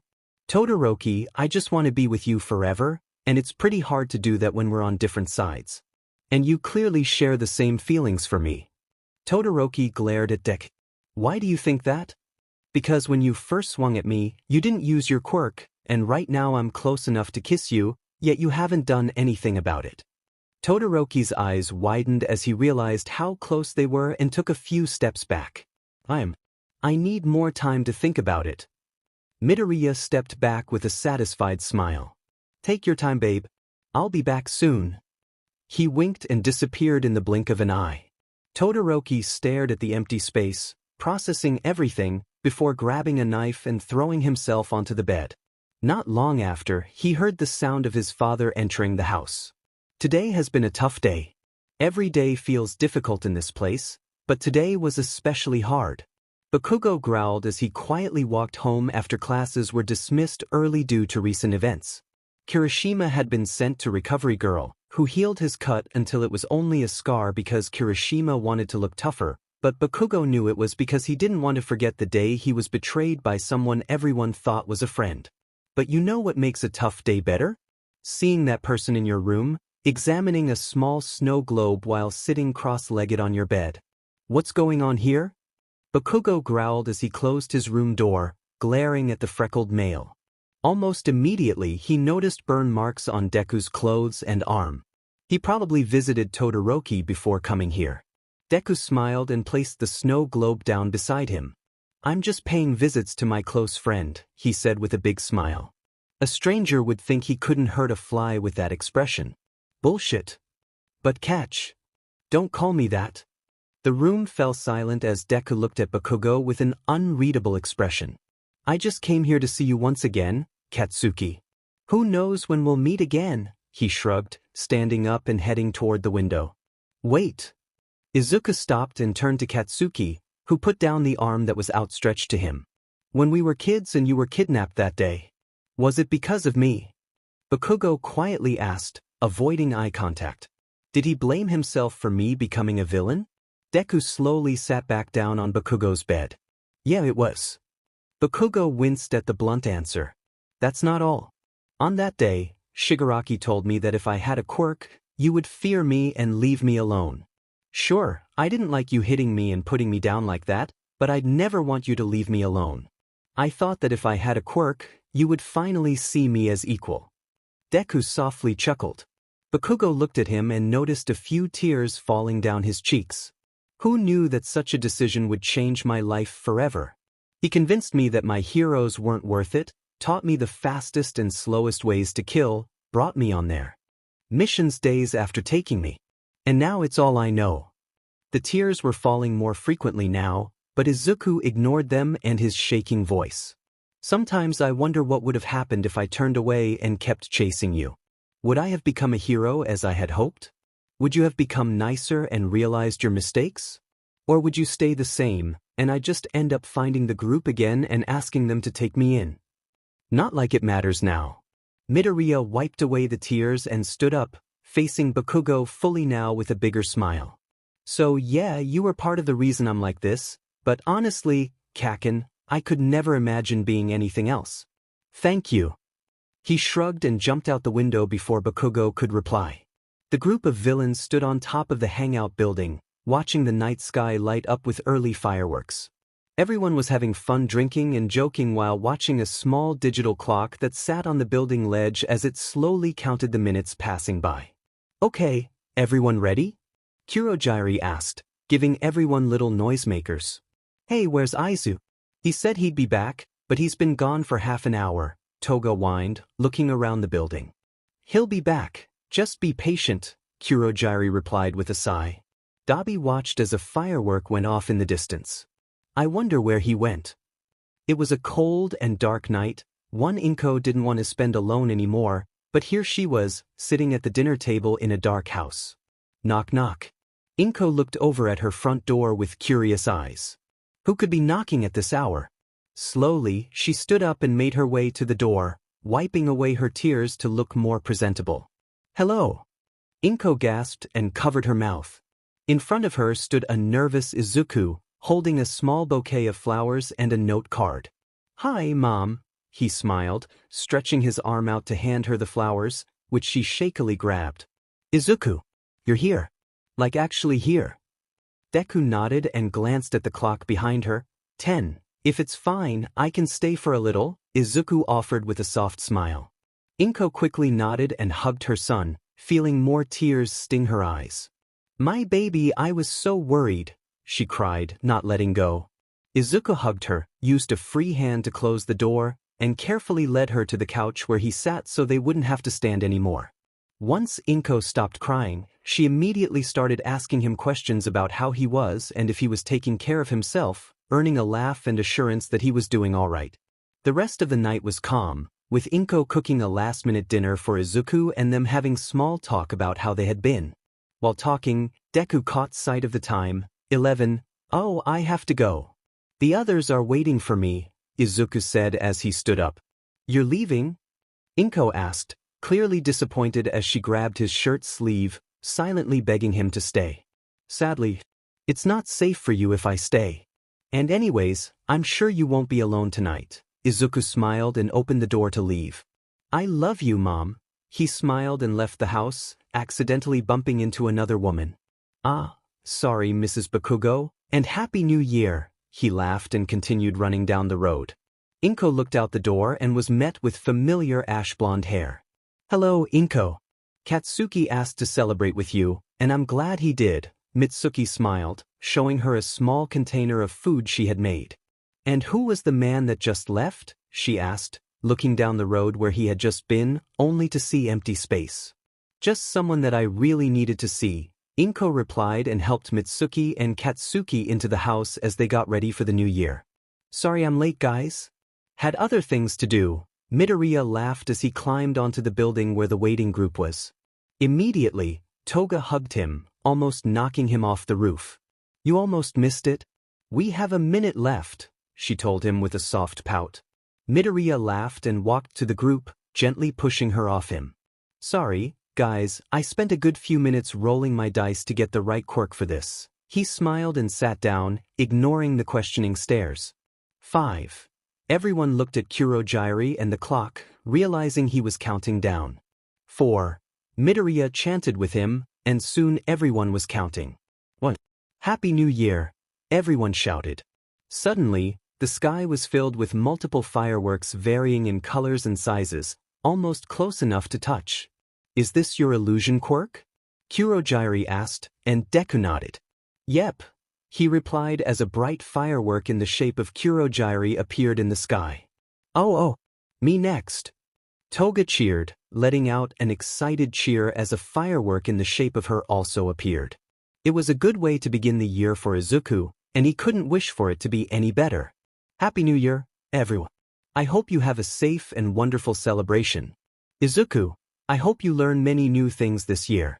Toga, I hope you and your friends have the best time of your lives, and maybe find a special someone. Dabi, I hope you find a way to solve any problems and live as stress-free as possible. Tamura, and if anyone gets in your way, fight them. Kurogyari, and make sure to take care of yourself this year, health before anything else. It's been a few days after the sports festival. Todoroki proved to his father that he didn't need his fire quirk by winning against Bakugo during a close fight after the blonde male had insulted Midoriya in one of his attempts to get a better fight out of Shoto. Now, Midoriya was with Shigaraki in Hosu, trying to recruit a villain who went by the name Stain, which ended in the two fighting, leading to Tamura disliking the man and having him sent away. I can't believe we thought a guy like that could join us. Can you shut that noisy bird? Deku shrugged. I mean, he had a few points there, but you're always focused on what you want, and he's having a quirk outburst. Not much I can do, he replied, taking the bird off his head seconds before it coughed out a few flames. Anyways, why don't we at least watch Stain, see how he works and stuff? Maybe you could learn a thing or two, Tamura said, glaring at Deku, ready to object, but Kurogyari agreed. Izuku has a point, it wouldn't hurt to watch him. And Midoriya, can you at least take the bird away from here? It's not safe to have it here. It's fine, he hasn't hurt anyone important. Yet. And now here they were, standing on a building in Hosu, listening to the hero killer's speech about heroes. Yeah, let's just get on with it, Deku said, smiling as he petted the creature resting on his head. Stain ignored the teen and jumped off the roof, heading to hunt down another hero. He talks so high and mighty, Shigaraki growled, scratching at his neck. He's wasting his time focusing on a small stage, he's so noble I could cry. But he does bring change, Kurogyari added, watching Shigaraki closely. Oh wow, look at that, the hero killer is also a hero bleeder. This is getting boring. Then let's spice things up a bit, Deku chimed in. Let's add some Nomus into the mix. He grinned as Kurogyari opened a few portals, letting 3 Nomus step out and wait for their command. Deku smiled at them.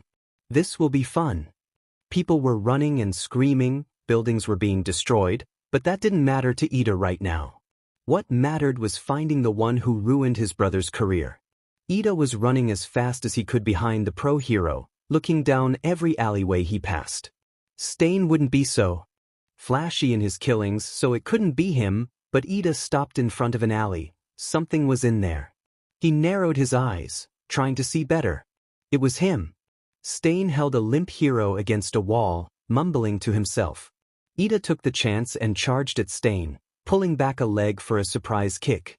To his dismay, the villain noticed him and swung one of his blades, knocking off Iida's helmet and sending him back. A child wearing a suit? Stain questioned, dropping the hero and walking toward where Iida lay. Run away, this isn't a place for children, he warned, but Iida ignored him. You're carrying blades and wearing a blood-red scarf. You must be the hero killer, right? Stain narrowed his eyes at Iida. I've been looking for you. A blade was suddenly in his face, accompanied by a hard glare. Your face is searing with hatred and vengeance. Be careful with what you say next. Even someone your age can be my next victim. Are you implying that I'm not a threat to you? Iida felt his anger rise, clenching his fists. I'm the brother of an incredible hero who you attacked. Iida slowly stood up, not blinking at the blade in front of him. I've come to stop you because he can't. And you will remember my name for the rest of your life. I am Ingenium, and I will defeat you. Then so be it. Die. Iida let out a frustrated shout and ran at Stain, going for a kick, only for it to be dodged. So you're his brother? I only let him live so he could spread the word of me. Stain told the student, attacking with the spikes on his shoes, making Iida bleed. It was an easy hit, and Iida was down on his stomach with Stain holding him down. What a weakling, just like his brother, Stain added before stabbing into Iida's shoulder with his knife. You're nothing but a fake. Shut up. Iida shouted, trying to get the villain off of him. You paralyzed him from the waist down. He'll never be able to work again. He was a person who helped others, someone people looked up to, and you took it away from him. Iida could feel tears prick his eyes, but he ignored them and the intense pain in his shoulder, attempting to glare at the man. You'll never become a hero like this. So held up on your grudge, you forgot about the guy you should be helping. Iida froze and glanced over to where the pro-hero sat with a pained expression. He really had forgotten about him. And that is the reason why you'll die tonight. Iida gasped as he realized his body had gone completely limp. Why can't I move? Goodbye, child. Hold on. Stain paused and looked up at a familiar pair of green eyes. Midoriya comfortably sat on the shoulder of a Nomu on top of the building, barely moving as it jumped down to interrupt him. Iida widened his eyes at the sight of Midoriya. Midoriya, what are you doing here? Hello again, Stain. Izuku waved with a menacing smile, ignoring Iida. I see you've captured one of my classmates, which is great. But I can't let you kill him. Stain raised a brow. He's an unworthy hero. He doesn't deserve to live. Yeah, hero stuff. I never said to let him live, just that you can't kill him. It wasn't hard to get the hint, and Iida stared at Midoriya, shocked. You're going to kill me? Deku jumped off the Nomu and walked calmly to where the student lay. Well, I can't let you die at the hands of some random villain, Deku shrugged. And wouldn't you rather die at the hands of a friend? You're no friend. Iida spat, trying to make himself move to no avail. How rude. Izuku fake pouted and sat down in front of Tenya. But you don't have a choice, he grinned. Now let's roll the dice and see how you go. Midoriya formed his dice and rolled them where both he and Iida could see. Look at that, a level 7 barrier, Deku smiled, looking Iida in the eyes, sending shivers down his spine. Guess you're getting crushed to death. Midoriya, you don't have to do this. Think about how the others would react, the pain you'll cause them. Iida panicked, overwhelmed by the situation. Midoriya shrugged. Oh well, that's how being a hero works. It would have been fun to see you later in life, but I just can't pass up such an easy opportunity. He smiled and stepped back, raising an arm at Iida. Tenya felt an invisible barrier form around him. Midoriya, I can't die yet. My family, they'll be devastated, my brother. Midoriya paused for a moment. I'll let him know you thought about him before dying, he laughed, closing his fist and causing the barrier to shrink around Iida. The students let out cries of pain as Iida felt himself being crushed against his own suit. He endured excruciating pain for what felt like an eternity before finally succumbing to death. Once confirmed dead, Midoriya smiled and clapped his hands together, turning to face Stain. What a show, am I right? He joked, winking at the shocked villain. It was fun watching you, but I have to get back to the others and cause more. Midoriya let out a startled yelp as he was suddenly pinned down. What the hell do you think you're doing? He shouted, trying to escape Stain's grip. You're the worst kind of person, killing without a hint of remorse. There was no reason for you to kill him. Stain spat. Midoriya frowned and formed his dice again, canceling his previous quirk. That's what this is about? He flipped over onto his back, throwing the villain off guard and calmly staring at him. That was very rude of you. Stain felt himself freeze. That was very rude of me, he involuntarily replied. Maybe you should think about what you've done in jail. Stain stiffly nodded. I should think about what I've done in jail. Deku smiled and walked Stain to the end of the alley. Go turn yourself in, bud. Stain nodded and walked over to a panicked police officer passing by, stretching his arms to be handcuffed. What a nuisance, Deku sighed, catching sight of the frightened hero. To the dicer, he gasped with wide, fearful eyes. Ah, the native pro hero. Deku chirped. Sorry you had to see such a thing. He scratched the back of his neck awkwardly and helped the nervous hero back onto his feet. Man, how lucky of you to be saved from one villain by another, Deku joked. And it's no longer the dicer, it's now Deku. The hero stiffly nodded and forced out a laugh, glancing at where Iida's body lay. Oh him, I trust that you will tell someone about him for me. Deku smiled before turning it into a glare. Now run while you can. The hero immediately nodded and ran away without being told twice. Once gone, Midoriya walked over to where Iida lay and took out a blue and white pocket knife, placing it on the student's suit. This one is for you, he hummed, then walked back to his Nomu. Maybe you'll get luckier in your next life. The news of Iida's death traveled fast, forcing all the students to stop their internships early and return to UA. Soon after, dorms were built on campus, and curfews were established to ensure the students' safety. All the students in 1A and other classes were devastated by the news, and the small pocket knife left at the scene only worsened their fears. Deku had killed Iida, and their classmate might not be the only one to fall by his hands. Bakugo sat on the school bus, looking outside the window as he thought about All Might and his new quirk. It was a few days after Iida's death when the pro-hero approached him and asked to have a private conversation. I've been watching you ever since young Midoriya left, and I decided to trust you with a secret only a few people know. Bakugo stared at the man with a raised eyebrow. What kind of secret?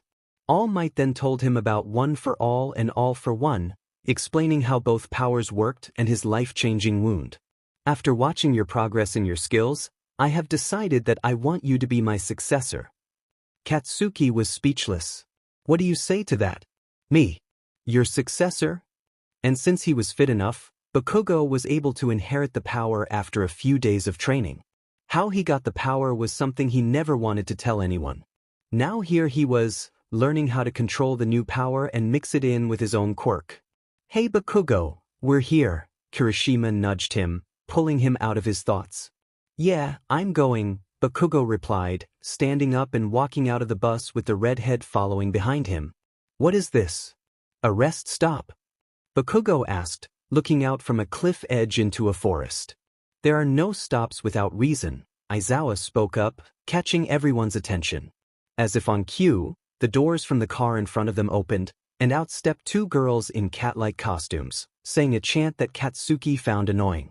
Today we'll be working with the Pussycats during your summer camp, Aizawa informed them. Now everyone greet them. Nice to meet you, everyone said in unison. So why are we here again? Bakugo asked, looking at the two. Well, this land is ours, and the place you'll be staying at is at the foot of the mountains, one of the girls explained. So why did we stop here? Uraraka asked. Almost immediately, everyone realized what this meant. Why don't we get back to the bus? Shiro awkwardly laughed, stepping back slowly. Yeah, let's do that, Kaminari agreed, following Shiro. It's 9:30 right now, if you're fast enough. Maybe around noon. Back to the bus. Kirishima shouted, starting to run with everyone else, but the girl in blue was faster and was in between them and the bus in seconds, shifting the ground and throwing them into the forest. Almost immediately, a giant monster emerged from the forest, letting out a low growl as it looked at the closest student, which just happened to be Mineta. Calm down, kind beast. Koda shouted, running towards it with open hands. But the monster ignored him and raised a hand to crush the student. Now, Bakugo never liked the great boy, but being a hero meant putting his feelings aside to ensure he didn't get hurt. So he used a bit of one for all and jumped in between the monster and Mineta, setting off strong explosions at its arm, causing it to break apart. Is this some kind of dirt monster? Bakugo wondered as it retreated its half-destroyed arm with a screech of anger. It's dirt! Momo shouted. If we work together, we could take it down. Within seconds, the group created a plan and took down the monster in a few hits. You're amazing, Bakugo! Kirishima shouted, but Bakugo was focused on something else. Not yet, he growled as more monsters popped up from the ground. After a long fight against the strange dirt monsters, the group made it to the camp, tired and hungry.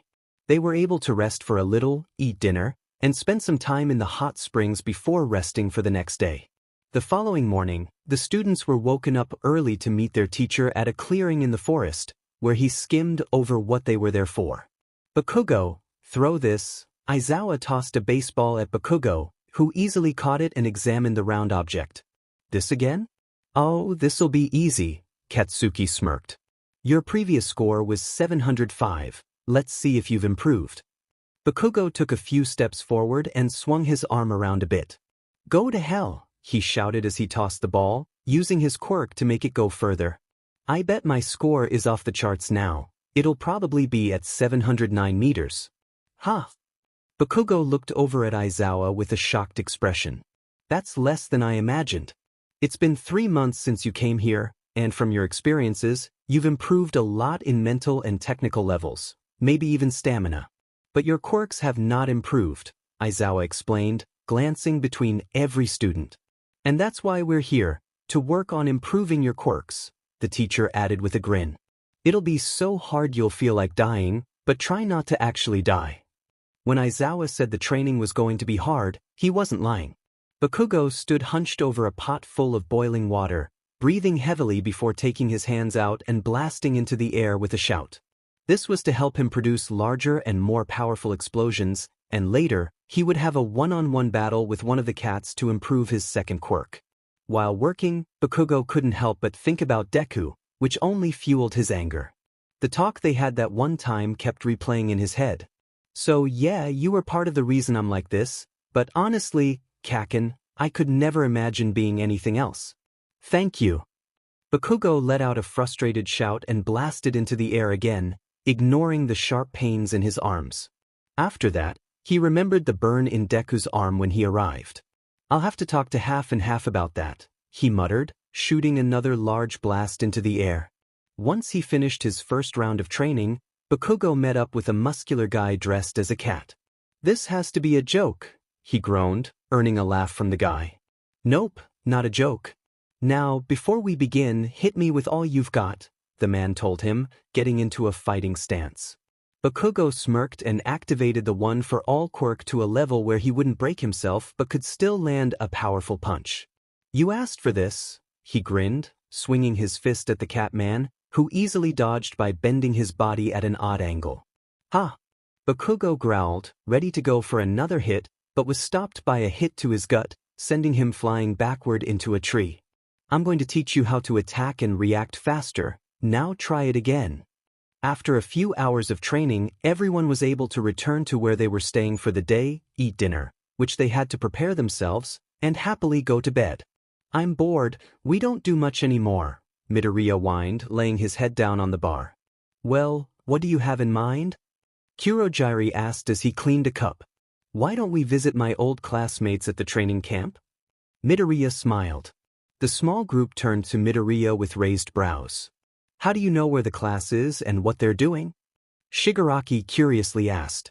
I bet he put a tracker in one of them. Todoroki maybe? Toga guessed with a smile. Actually, Kaminari just posted it on his Instagram account. Poor idiot forgot to block me, Izuku joked, showing them his phone with a post from Denki talking about their summer camp under a picture of him and Kirishima with one of the pussycats. Well, I don't see a problem with that, Dabi smiled. We can gather a small group of elite villains and attack them when they least expect it. The group collectively agreed and started planning their attack. And Izuku would finally get his answer from Todoroki. You killed him! Katsuki shouted, fighting against his restraints and causing the chair to rock back and forth. "You killed them," he shouted again at the smiling Deku, who stood in front of him calmly twirling a black and orange knife. Any other day, who knows what would have happened to Bakugo once he was locked up and defenseless, but right now, Deku was in a happy mood, and Bakugo hated the reason why. "It wouldn't have happened if your friends weren't so stubborn," Izuku growled. "But enough about him, let's talk about how strong your quirk has gotten. There's something different about it." "I don't like this, it's not cute," Toga complained as she fiddled with the mask she was wearing. "It's to make sure you don't breathe in the gas and pass out on us," Midoriya told her, placing on his metal mask from his bunny-like costume that he adjusted to protect him from the gas. "I still don't want to wear it," Toga frowned, waving her arms in frustration. "Hi, sorry for the wait," a voice called out. The group turned around to see 3 more villains join them. "That makes 7, Dobby spoke up, looking over the cliff where a distant light could be seen. "I don't care, just let me at them. I'm already getting pumped up," Muscular growled, clenching his fists. "Shut up, you crazy bastard." "Not yet," Dobby glanced behind him at the guy giving him a warning glare. "We'll attack when all 10 of us are here. Don't lose focus. All of you, move faster," Aizawa scolded the group. "No matter what you're doing, you must be aware of where you came from." Bakugo stared at the pot of water with a frown, immediately remembering Deku and how he had hurt Kirishima. Most importantly, tonight we'll have a test of courage with the classes pitted against each other. Pixie Bob shouted from where she sat with a bright smile. "After training hard, you can play hard." "Wow, Bakugo, you're so good with a knife. It's unexpected." Bakugo glared at Uraraka without stopping. "What do you mean unexpected? How can you be bad with a knife?" he yelled at her. The rest of dinner passed quickly, with Bakugo and the gang arguing over whether waffle fries or shoestring fries were better. Before they knew it, they were going over the rules for the test of courage. The heroes had already made a pathway for the students to go through, with tags holding everyone's names that they had to bring back. Class B was picked to do the scaring first, and everyone had been given their partners. Bakugo was paired with Todoroki, much to his dismay. Bakugo grabbed Ojiro's shoulder and pulled him back. "Yo, Tail, tubby with me," he growled, but the male refused with a nervous smile. "Ah, I told you to stubby with me, I didn't ask." "Okay, everyone, let's begin." Ragdoll chirped, letting the first team go through. It didn't take long for it to be Bakugo and Todoroki's turn to enter the forest. "This is lame, no one from Class B is going to scare me." Bakugo froze alongside Todoroki as a head popped up from the ground, earning a shocked, "Oh," from the 2. Seconds later, there was laughing, and 2 other students emerged from the bushes. "What the hell are you laughing at?" Bakugo shouted, letting off threatening pops from his hands. "They're laughing at you. Now let's move along," Todoroki sighed, dragging the aggressive male away from the laughing group. While walking, Bakugo sighed deeply and looked straight ahead. Did Deku also see you after school the day he attacked Kiri?" In the corner of his eye, he noticed Todoroki flinch at the question before looking at Bakugo wide-eyed. "He came to you too?" the male gasped. What did he say to you?" Bakugo growled, remembering that night. "Nothing important. But I noticed he has burns on his arm, and I'm guessing it was from you." "Actually, he had gotten into a fight with my dad before seeing me. He's the one who burned Midoriya," Todoroki growled. At this point, Bakugo slowed down to a stop and sniffed the air, looking over at Todoroki. "Sheet man, I know you're mad, but activate your quirk right now." "What?" "The burning smell. Isn't that coming from you?" Bakugo asked, raising a brow. Todoroki quietly shook his head and sniffed the air, frowning as he also smelled it. Bakugo glanced around and noticed a strange fog heading their way. Something isn't right. Izuku watched with delight as fire, gas, and some screams filled the forest. Midoriya sat on a cliff scanning the forest for the ashy blonde hair of Bakugo or the peppermint red and white of Todoroki. But something else caught his attention. One of the villains had cornered a kid Izuku didn't recognize, and it looked like he was about to hurt him. Izuku watched as the kid tried to run but only got a few steps before the villain appeared in front of him, activating his quirk.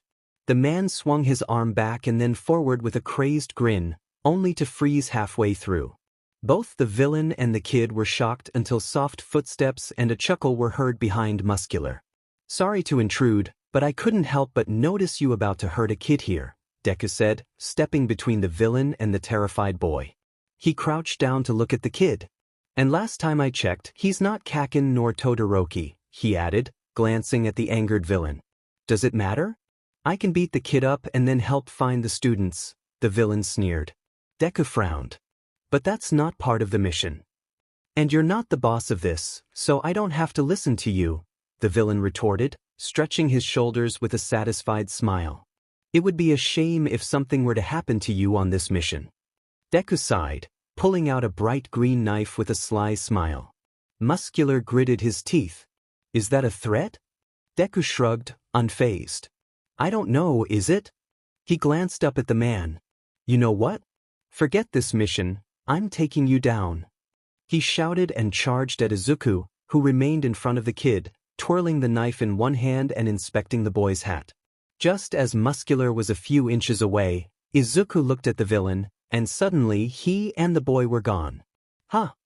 Muscular stopped, looking around for the two. "Over here, Muscle Man." Muscular turned around, coming face to face with the boy. Immediately he lunged to grab Deku, only for him to vanish right before he could catch him. "What is H?" "Shoo," Izuku said, looking down at the boy. "He's seeing an illusion, it's part of my quirk. Don't make any loud noises, or he'll snap out of it." Deku whispered to the boy, who quietly nodded. Muscular watched in shock as Deku seemed to multiply, now surrounded by clones. "What the hell kind of quirk do you have?" Muscular shouted, swinging at one of them, only for it to suddenly disappear. Before he could regain his composure, all the clones jumped at him at once, causing him to stumble back as he tried to swat them away, scratching and wearing himself down. After what felt like an eternity, the clones disappeared, leaving only one person in front of Muscular. "You," he breathed, running after him, but he was slower than normal, allowing Midoriya to easily dodge him. Muscular stumbled toward an open cliff, unable to stop himself, and fell with sickening thuds and cracks. Once the noises ceased and no sounds came from the man, Midoriya looked at the shocked kid and slowly walked to him. "I didn't know there were other heroes here," the boy stuttered. Deku laughed, ruffling the boy's hair. "Oh dear, were you waiting for a hero to save you?" The boy looked at Deku, confused. "Little boy, I'm not a hero, I'm a villain. Now run while you still have the chance." The kid stared wide-eyed at Deku, taking a few steps backward before turning and running down the cliff. Bakugo walked behind Todoroki, who was carrying a passed-out Class B student, covering his mouth and nose to avoid inhaling any gas. "This gas is most likely the work of a villain. I'm worried about the others, but we don't have many choices," Todoroki said, glancing back to ensure Bakugo was keeping up. "We'll avoid the finish line and just go back to camp." Bakugo glared at Todoroki. "Don't tell me what to do." The two stopped as they noticed a man hunched over a severed arm. "Hey, who was in front of us?" Bakugo asked quietly, not taking his eyes off the man. "Tokoyami and Shoji," Todoroki replied in shock. So pretty, the man muttered, causing the two to step back a few paces. "No, I have to work. I was captivated." "What the heck is he talking about?" Bakugo whispered to Todoroki, who only shrugged. Suddenly, the man began to stand up. "Oh, what appealing flesh. Oh, don't tempt me." He slowly turned around, earning gasps from the two as they saw the metal objects in his mouth and how his whole body was wrapped up. "I have a job to do," he muttered. "Don't fight." Bakugo nervously smiled, lowering his hands. "We might have to now." He readied himself for battle, but a voice stopped him. "The villain's target is students, Bakugo and Todoroki. Said students must refrain from going into combat or acting independently." Bakugo laughed.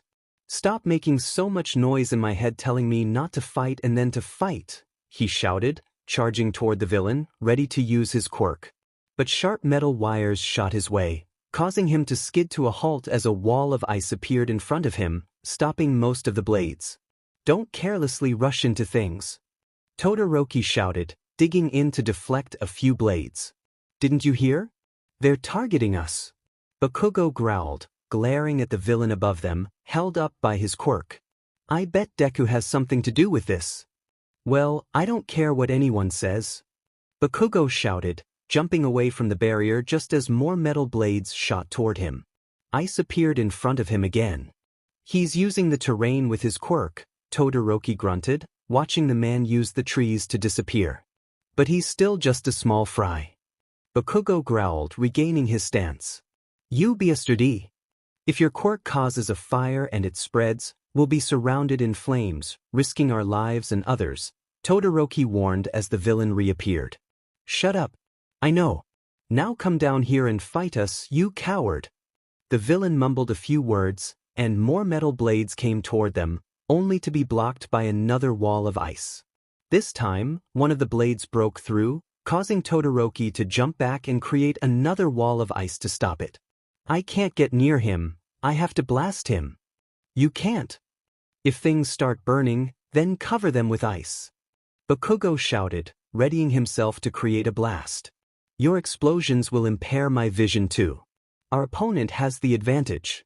Todoroki shouted back, blocking another blade. Bakugo gritted his teeth and glared at the man. I'll deal with Deku when I see him. Suddenly, a loud crash from deeper in the forest caught their attention. They quickly moved closer until they could make out Shoji running from a larger monster.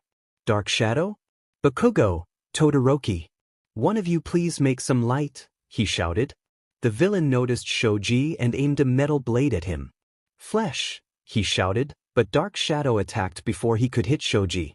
Bakugo and Todoroki stared in shock as the villain was pinned down effortlessly by the shadow.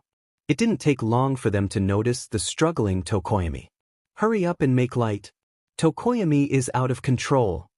Shoji shouted. Dark Shadow swung at Shoji, who barely dodged. I see, I'll use my FL. Wait a minute.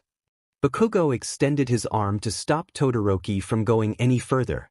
Bakugo watched as the villain muttered a few words and used his quirk to drag him forward, attacking Dark Shadow, who grabbed him. Don't beg, you small fry, he shouted, breaking the blades and swinging him into a few trees. Bakugo smirked. Dark Shadow let out a screech and threw the man into a tree. Once it was clear the villain wasn't getting back up anytime soon, Bakugo and Todoroki used their quirks to create enough light to weaken Dark Shadow back into SBMson, grinning. Sorry. And thanks for saving me. Tokoyami breathed, launching into a small apology speech that Bakugo didn't feel like listening to. Soon, the three were discussing how to SRT Bakugo back to camp to keep him safe. What's up with you guys? Katsuki shouted. You walk in the middle, Todoroki informed him. Don't protect me, you scum. His shouts fell on deaf ears as the group started walking toward the camp. Don't ignore me. Keep up. Don't tell me what to do. The group hadn't been walking long when there was a gasp behind Katsuki. He quickly turned around only to see empty space. Tokoi. Deku kept a close watch over a crowded area from a building rooftop, scanning everyone. He's got to be here somewhere. Midoriya was frustrated about being found out and forced to retreat from school earlier that day, and what made it worse was being rejected by Todoroki. Now, he was on a quick mission to find the flaming hero and give him a lesson for acting so cruelly to his own children. Deku let out a soft sigh after a while of watching the area full of people. Maybe he doesn't pass by here every day after all, he thought, standing up to leave. Just as Deku turned around, there was an excited shout followed by more commotion, causing him to turn back. A crowd had gathered around the hero, who walked with an annoyed expression, barely sparing his fans a glance. Deku seized the moment to quietly join the crowd and follow the man, planning his approach. He had gained a level 7 barrier for 2 hours, which wasn't much, but he'd make it work if it meant ruining the hero's reputation. Once most of the crowd cleared, Midoriya forced his way to the front and tapped on Endeavor's arm. Endeavor? Long time no see. How's Toya doing? Oh wait, you moved on to Todoroki, right? Everyone went silent as the hero stilled, as if holding their breath, curious about what the freckled boy meant and what Endeavor would do next. The only one who kept a calm expression was Deku. The flaming hero slowly turned to look at Izuku and narrowed his eyes upon realizing who he was. In seconds, the area around him ignited, forcing Deku and some civilians to scatter or retreat to a safe distance, some with burned clothes or limbs. Most held phones, either recording the event or calling for help. Everything was going according to plan. Deku smirked at the aggressive hero. "I didn't come here to fight, just to mess with you for a little," he shrugged, turning to walk away. "As a hero, I can't let you walk away, Dicer," the hero shouted, blasting a ball of fire at the villain. Dicer blocked most of it with his barrier, but smaller sparks landed on him, burning his shirt. He sighed and turned to face the hero. "Hero? You dare call yourself a hero?" Deku yelled, forming a barrier around Endeavor, knowing it was the only way to keep him still long enough to listen. A hero doesn't abuse his family and treat them like mere items. Ask his son Todoroki why he has a burn on his face, or you can put 2 and 2 together, he shouted, loud enough for many to hear. Endeavor struggled to break the barrier, which started cracking bit by bit, impacting Midoriya as he coughed up blood. In the distance, the faint sound of sirens indicated that backup was coming to help Endeavor. Quickly, Deku turned to the furious Endeavor with a glare. "You touch Todoroki again, and I'll make sure you regret it," he growled, wiping the small stream of blood from his mouth before hastily running away from the sirens. Seconds later, the barrier lifted, freeing Endeavor, who finally took in the scene around him. He caught sight of people holding burn wounds or recording him with fearful expressions. Once he was far enough away, Deku stopped his quirk and rolled the small dice again, sighing in relief as a teleportation symbol appeared, granting him an easy escape. "I think I'll visit Todoroki. And Bakugo." Deku watched quietly from the trees as a small group of his classmates cautiously walked down the path. "Isn't it weird how we haven't seen anyone else since the fog cleared?" Jiro wondered, gaining nods from Mineta and Siro who walked next to her. "Maybe they all got captured. What if we're next?" Mineta fretted, tears streaming down his cheeks. Siro hushed him, while Jiro shot him a warning glare to hide her own worry. Once the three got close enough, Deku hooked his legs over one of the lowest branches and swung himself upside down to come face to face with Siro, who quickly jumped back to avoid bumping into him. "Boo!" Deku grinned at the startled students. Before swinging himself off the branch, he landed perfectly on his feet. If possible, Mineta seemed to cry more as the other two got into fighting positions. "Relax, I don't want to fight you guys," Midoriya laughed, leaning against the tree. Taking this as a chance to attack, Siro quickly lifted his elbow and shot out a long line of tape in an attempt to capture him. Deku smirked and tapped the ground with his shoe, causing a huge part of it to shoot up and block the tape. Immediately, Jiro plugged her headphones into her boots and blasted her heartbeat towards where Deku was breaking the dirt wall, only to find an empty space. It was simple. Once Siro attacked, Midoriya made a dirt wall high enough for them to focus on where they thought he was hiding, while he quietly snuck around them where Jiro's quirk couldn't affect him. Like I said, the three jumped and spun around to meet the green-haired villain. "I won't be fighting you guys."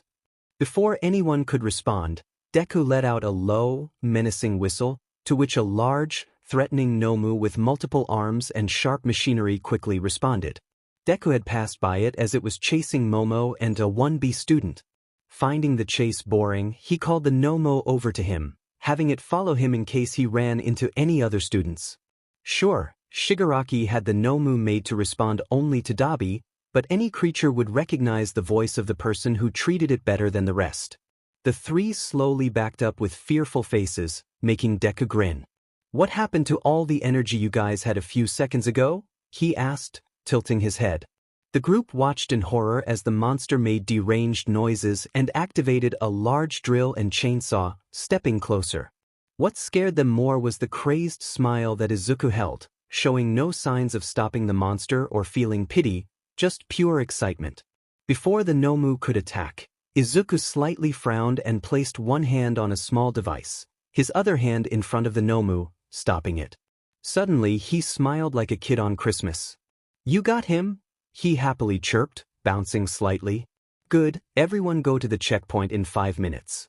No doubt the others will follow you there, then we can get the other one, Midoriya hummed, removing his hand and looking back at the students in front of him. Looks like our work is done here. You guys got lucky, he shrugged at the confused trio before kicking the ground, which lifted him into the trees for his escape, followed by the Nomu. The students stared at each other, comprehending what had just happened. They could have died if he hadn't received a message about someone being caught. We have to tell Aizawa or the Pussycats that they have either Bakugo or Todoroki, Siro mumbled, earning a nod from the others as they quickly ran back to camp. Deku smiled as he arrived at the retrieval spot, doing a small flip out of the tree to show off where Dabi and Twice were waiting. Mr. Compress isn't here yet? Izuku asked, glancing around. Dabi shook his head and sighed, leaning against a tree. Not long after, Toga joined the group and was interrogated by Twice about only getting the blood of one student. Their conversation was interrupted by a distant shout that grew louder until Mr. Compress landed on the ground with two students on top of him, both glaring fiercely, one of whom was Todoroki. I know those kids. Twice shouted before turning to Toga. Who are they? Dabi sighed and raised his arm, gathering fire. Mister, move out of the way. Mr. Compress nodded and used his quirk to turn into one of his compressed pebbles just as Dabi unleashed a large stream of blue fire. Shoji was burned, but Shoto managed to escape, much to Izuku's relief. Immediately, Twice jumped at Todoroki. One of the students on the capture list, he shouted, preparing to attack, but Todoroki was faster, spinning around and throwing him off with ice. Without giving him a moment to breathe, Toga threw one of her needles, catching him off guard and cutting the side of his cheek, causing him to stumble back and fall. So you're the famous Todoroki Izuku has been talking about, she grinned. Hey, watch where you're aiming. Deku snapped, glaring at the bleeding cut. Don't worry, it's only a small cut, it will heal Fa. Toga was knocked off by Shoji, who then helped Shoto stand up. Toga glared at him. So you're going to get in the way, huh? You're not my type, but I'll cut you anyway, she shrugged, going after Shoji. On the other side, Mr. Compress freed himself and walked to Midoriya. Give me Bakugo. Deku stuck out his hand with a smile. Well, someone's a little eh? The masked man laughed and reached into a pocket but felt nothing. Just then, Shoji raised the two blue pebbles. These are Tokoyami and Bakugo, right, entertainer? Hey! Oh, that didn't take you very long, the masked villain cut Dabi off. As expected of someone with 6 arms. Todoroki blocked Twice and Toga from reaching him and went to Shoji's side. The two quickly ran off. Don't let them Wait! Dabi looked at Compress with a confused expression. Before the students got far, Kurogiri appeared in his mist form, blocking their path. It's the mist guy again, Shoji gasped. Toga and Dabi wasted no time leaving through the portals, leaving Midoriya, Compress, and Dabi behind. Wait, our mission isn't. Oh, they seemed so happy that they rushed out, so I thought I'd give them a present. Todoroki and Shoji turned to the masked villains, who smirked under their masks. It's a habit, the basics of magic, the masked villain shrugged. When I flaunt something, it's because there's something I don't want you to see. He slowly took off his mask and stuck out his tongue, holding 2 shiny blue pearls containing their classmates. And no way. Todoroki gasped, looking at the ones in Shoji's hand, which opened to reveal 2 ice blocks. The two wasted no time running after Compress, who was slowly backing into the portal. Well then, that's all for me. A random beam suddenly came from nowhere, hitting the villain in the face, breaking his mask, and knocking the pearls out of his mouth. Midoriya turned his head to see Aoyama standing there, shaking. Immediately, the males ran for the small ball, with Shoji catching one and Dabi getting the other while Deku used his quirk to bring Aoyama into his reach, grabbing him by the throat, furious. Release them, Deku spat through gritted teeth. Compress nodded and snapped his fingers, freeing Tokoyami into the air and Bakugo from Dabi's grip. Deku turned around, holding a struggling Aoyama. This is what happens when you think you can stop me from getting what I want, Deku growled, and the floor opened beneath him. I'll see you in the next round, Izuku growled in the male's ear before dropping him into the hole, which almost immediately closed as if nothing had happened, leaving everyone shocked. "Let's go," Deku muttered, walking toward where Dabi and Compress were. The two nodded and backed into the portal, leaving Deku behind, who took his time getting through. Todoroki let out an angry shout and ran at Midoriya, who smiled, hearing the footsteps get closer until they couldn't be more than a few feet away before sidestepping, causing the dual-haired teen to stumble forward and through the portal by accident. "I love when things go according to plan," Midoriya chirped, walking through the portal, leaving Shoji and Tokoyami alone to stare at the empty space, not hearing Uraraka or Tsuyu approach and ask what had happened and where the other two were. Of course, they knew what happened but desperately wanted to think of another excuse as to why Todoroki and Bakugo were missing. Now here they were. Bakugo was tied up in a chair next to Todoroki, who was knocked out by a panicked twice when he fell through the portal. Dried blood matted the side of his face. "You should probably treat his wound to make sure he's all right, or are you going to throw him in the pits of despair next?" Bakugo growled, glaring at the green-haired boy. Midoriya kept spinning the knife. "Don't change the subject, Kakin. What did you do to strengthen your quirk?" Bakugo narrowed his eyes and tensed up. He couldn't tell Midoriya about All Might's quirk. "I trained with it, idiot. How else does a person make their quirk stronger?" Deku stared at Bakugo, who maintained his defensive stance. The stare down lasted for what seemed like hours before a groan sounded from next to Katsuki, causing the two to look over at Todoroki, who was just starting to wake up. "Oh, you're awake." Midoriya clapped and put the knife down to walk over to Todoroki. "I was waiting for you to wake up so I can properly heal you. I hope it doesn't hurt too much." Todoroki's hazy eyes landed on Midoriya as he tried to focus his vision.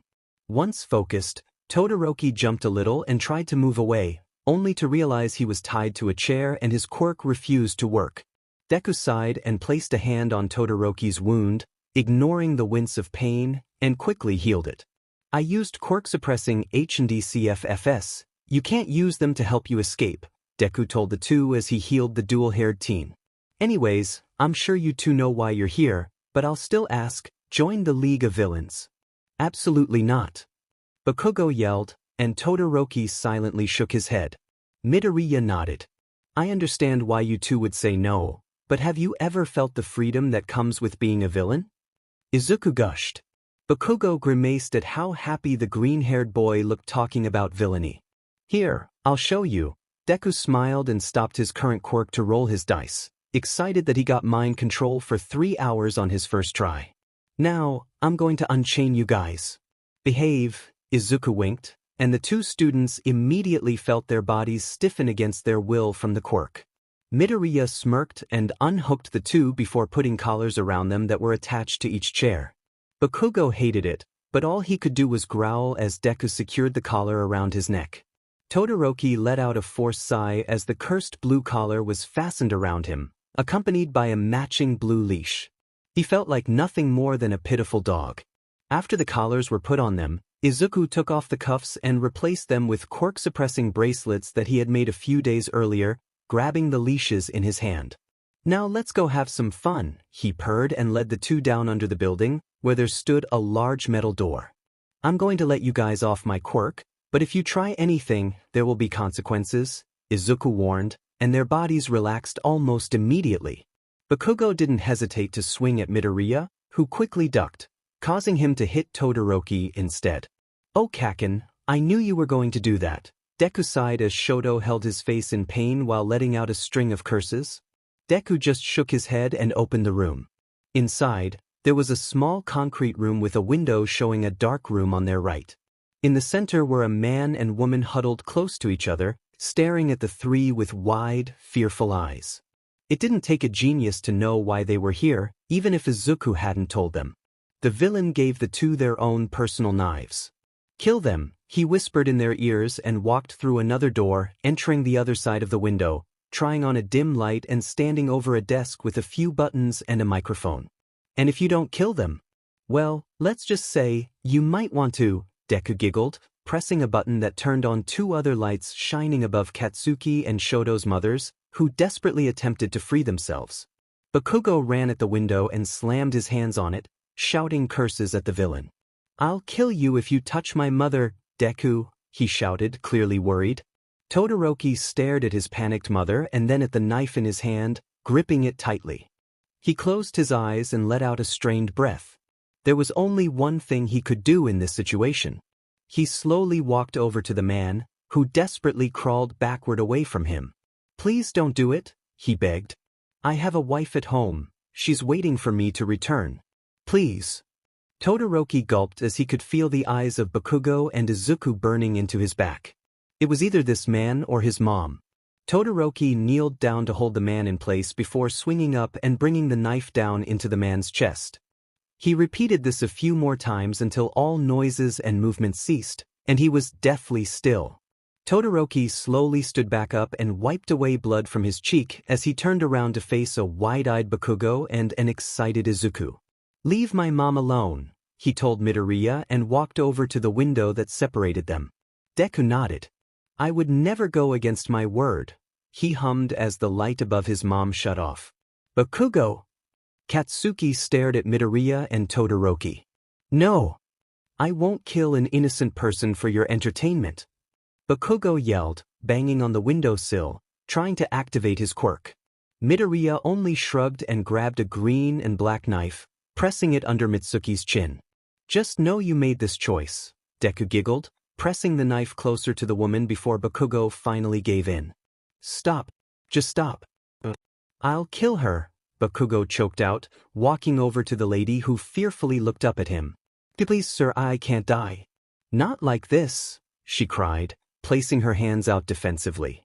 Todoroki watched Bakugo from near the window and caught sight of Midoriya, focused on Bakugo while moving around a few switches and levers from the desk. As he watched, Todoroki noticed Bakugo's mom wavering in and out of existence, leaving an empty chair for a few seconds when Midoriya got too concentrated. Curious, he looked down at his hands and noticed the blood that had covered them seemed much lighter and almost transparent now. Something wasn't adding up. Bakugo stared at the woman and took a deep breath as he held her down with one hand and stabbed her with the other, grimacing at the sound and feeling of the blade going through skin and flesh. He just wanted his mom to be safe. He wanted the woman to stop screaming. He wanted to leave this horrible room. He wanted to kill Deku. He wanted to throw up. No, he needed to throw up. Bakugo covered his mouth and fell backward as he felt the disgusting sensation of everything he'd eaten rush back up, giving him enough strength to quickly turn to his hands and knees and vomit on the floor, sobbing between gasps. He had killed a woman. What kind of hero kills an innocent civilian like that? He screamed at himself as he glanced at the blood that soaked his hands and arms. Once the vomiting had stopped, Bakugo let out a strangled, "Forget you, Deku," before breaking into harder sobs on the floor. There was loud clapping as Midoriya walked through the door and crouched next to Bakugo, softly rubbing his back. Katsuki weakly hit the teen's arm away and gave him a weak glare. "So how was it?" Deku asked, looking at them. Todoroki shrugged, staring at the now empty chair in the other room. There was a feeling Todoroki had that he couldn't describe while killing the man, but he preferred not to say that to Midoriya, fearing it might bring some bad ideas into his head. Bakugo, on the other hand, could only manage a weak, "Forget you," as he was tugged upwards and to Todoroki by his collar so Midoriya could collect the other one and pick up the knives before leading them back into the main room. "I'm glad you two enjoyed the little experiment, but don't worry too much, because everything you saw was just an illusion," Deku informed them as he finished tying Bakugo down. Bakugo's head snapped up at the villain. "W," he shouted, his voice cracking slightly. Todoroki had already figured out that everything was fake, but for some reason he didn't feel relieved nor sad about this. It was hard to say exactly what or why he felt this way, but he knew there was more to this feeling. "If you decided to turn down the invitation, I can't have a possible and actually challenging enemy rotting away in jail or something," Deku laughed. "I used an illusion quirk to trick you guys into thinking stuffed dummies were actual people. And I threw in fake parents just to motivate you." Bakugo glared at Deku, but no matter how much he told himself it was fake, he could only see the woman's frightened face as he stabbed her over and over again. God, he was going to throw up again if he didn't push that image away. The next few hours were spent with Deku trying to get Bakugo to spill about his quirk. Midoriya already had an assumption about what it could be, but he needed confirmation from the blonde. Could All Might have possibly passed down his quirk? Deku had heard from All for One that All Might could pass down his quirk to one other person almost as he could, but Izuku hadn't believed him until right now. There was no other way. Come on, Kaken, I thought we were friends. You can tell me. We're not friends, you pathetic excuse for a human. Bakugo snapped, throwing himself forward against the restraints, causing the chair to rock back and forth. Suddenly, there was the sound of a door opening followed by a few footsteps. Oh, the others are here. As if on cue, the group entered the room with smiles, and Toga immediately went to hug Deku. Have you seen the news? She asked as Shigaraki grabbed the remote and turned the TV on. Immediately, the group was shown a picture of Bakugo during the sports festival before switching to a picture taken of Todoroki seconds before he froze over Zero during that same day. They're talking about us, Toga smiled. Deku watched the news for a second and turned to the two strapped in the chair. Isn't that wonderful? Bakugo and Todoroki. I'll ask once more, will you join us? Shigaraki looked between the two from where he sat. It was Bakugo's and Shoto's second day in captivity, and it was annoying. Everyone was sitting or standing at different parts of the room, watching their every move, and the TV was quietly discussing how UA had been failing to keep their kids safe. Deku sat beside the man. Just agree, it's easier for both of us and a better choice for you, he shrugged. And by the amount of damage you did to the stuffed body, it'd be a better choice to join us. Bakugo paled as he remembered what had happened in the room but covered his unease with a glare at the two. If you're going to talk in your sleep, you might as well die in it too, he spat. That's a terrible way to make people choose your side, Todoroki muttered. The two sighed in frustration. You know what, Todoroki is right. This isn't a good way to convince anyone, Midoriya said with a sigh. Dabi, help me untie these two. But they're just going to attack once they're free, Dabi narrowed his eyes at Bakugo. There are future recruits, we have to treat them as equals, Midoriya insisted as he walked over to Shoto to untie him. Fine, twice you do it. What? Why me? Just do it. Fine, Twice groaned and walked over to Bakugo. Bakugo glared at the black and white villain as he began to undo his restraints. He couldn't believe he needed a villain to free him. He got distracted when he noticed Midoriya lean in to whisper something to Todoroki, making the taller male gasp softly and look at Izuku with surprised yet curious eyes. Katsuki watched as Midoriya smiled and nodded at Todoroki, cupping his face and helping him up. Was Todoroki falling for his tricks? What did he tell him? Questions filled Bakugo's mind, angering him with the thought of Todoroki turning to the villain's side. Once he was free, he swung it twice and immediately turned to throw a blast at Shigaraki, hitting his right knee and knocking his hand off. Shigaraki! Twice gasped. Everyone froze as the smoke cleared, revealing the blue-haired man still standing, staring at the hand on the floor while Bakugo started to stand back up. I've quietly listened to your endless talking. Bakugo glared up at Shigaraki. Idiots can't get the point, so they keep talking. Bakugo, if you don't stop this, I'll have you restrained again. Deku shouted, but Bakugo ignored him. But you actually mean we want to harass people, so join us, right? Don't bother, Bakugo forced a smile at Shigaraki. I'm going to be like All Might, and nothing will change my mind. No one dared to move, giving Bakugo time to look around at his opponents and plan an escape. He chuckled and got ready to attack. I'm still allowed to fight, you know, he smirked. Even if he wasn't joining us, he could have at least pretended we were winning him over. He's done it now, Mr. Compress sighed. I'm not going to do something I don't want to even if I'm faking it, Bakugo told him, not taking his eyes off Shigaraki. Finally, Shigaraki began to move. Father, he mumbled, cracking one of his fingers.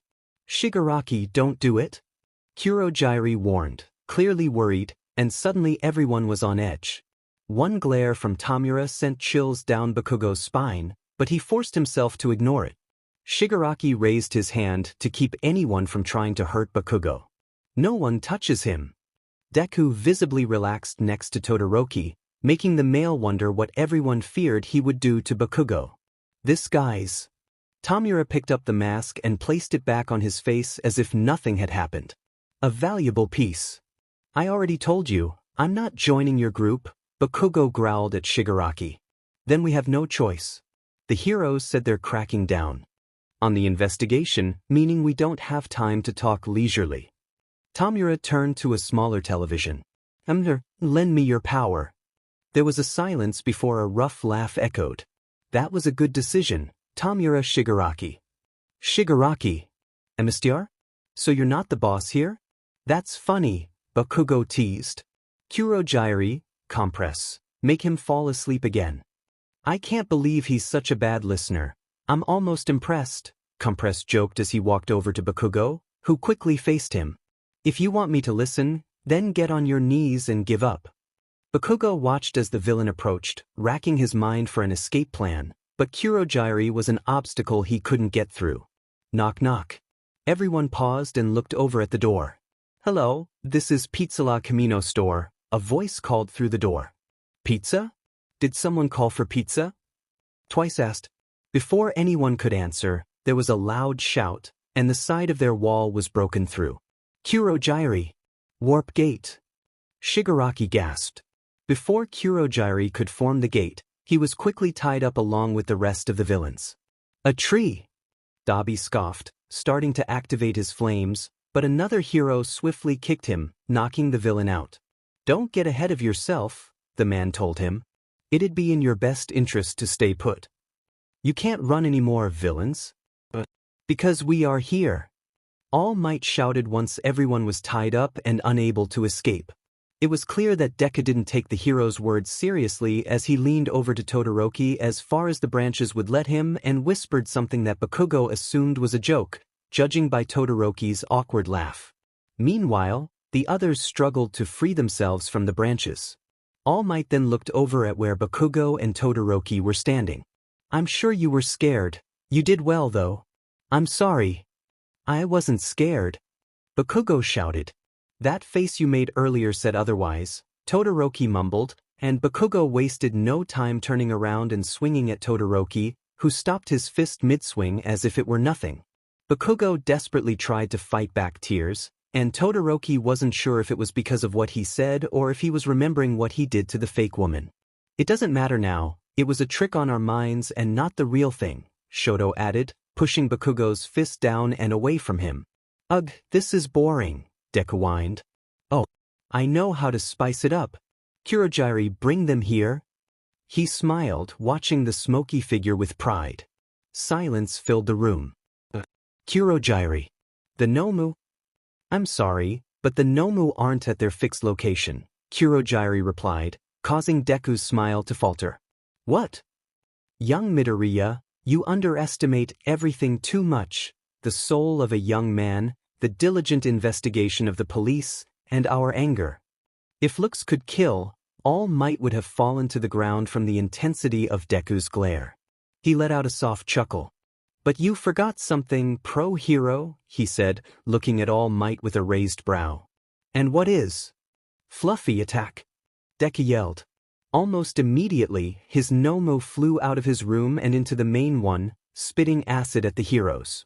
But before it could cause any real damage, a thin red line appeared and cut through the creature, causing it to fall to the ground. Deku struggled against his restraints, panic rising within him. What did you do? Did you just knock him out? I'll make you pay if you did, he yelled at the figure behind the line. I only knocked it out. All Might said you treated it like a pet, so I made sure not to harm it, the hero replied. Izuku let out a quiet sigh of relief but continued to fight against the restraints. Don't you understand? There's nowhere else for you to run, Gran Torino told the group. Now, can I ask where your boss is? All Might asked, looking between Shigaraki and Deku. A long silence followed, broken only by a small snort from Midoriya. This is unsatisfying. Don't be ridiculous. Shigaraki mumbled, and Deku's famous smile returned. Where is he right now? All Might pressed again. Shigaraki was clearly becoming distressed, while Deku grinned widely. Go away. Disappear. Shigaraki! All Might shouted. Oh, you've done it now, Deku giggled. I hate you, Tamura yelled back. Almost immediately, black portals opened next to Shigaraki, letting two Nomus through, shocking everyone. Nomus? They're appearing from nowhere, one of the villains gasped. What about Kurogyari? Another shouted. It's not him, he's unconscious. More portals opened, releasing multiple Nomus, causing worry among the heroes while Deku laughed as if he had lost his mind. Kamui, don't let any of them go. All Might shouted. Next to him, Bakugo started coughing up black goo, stumbling backward.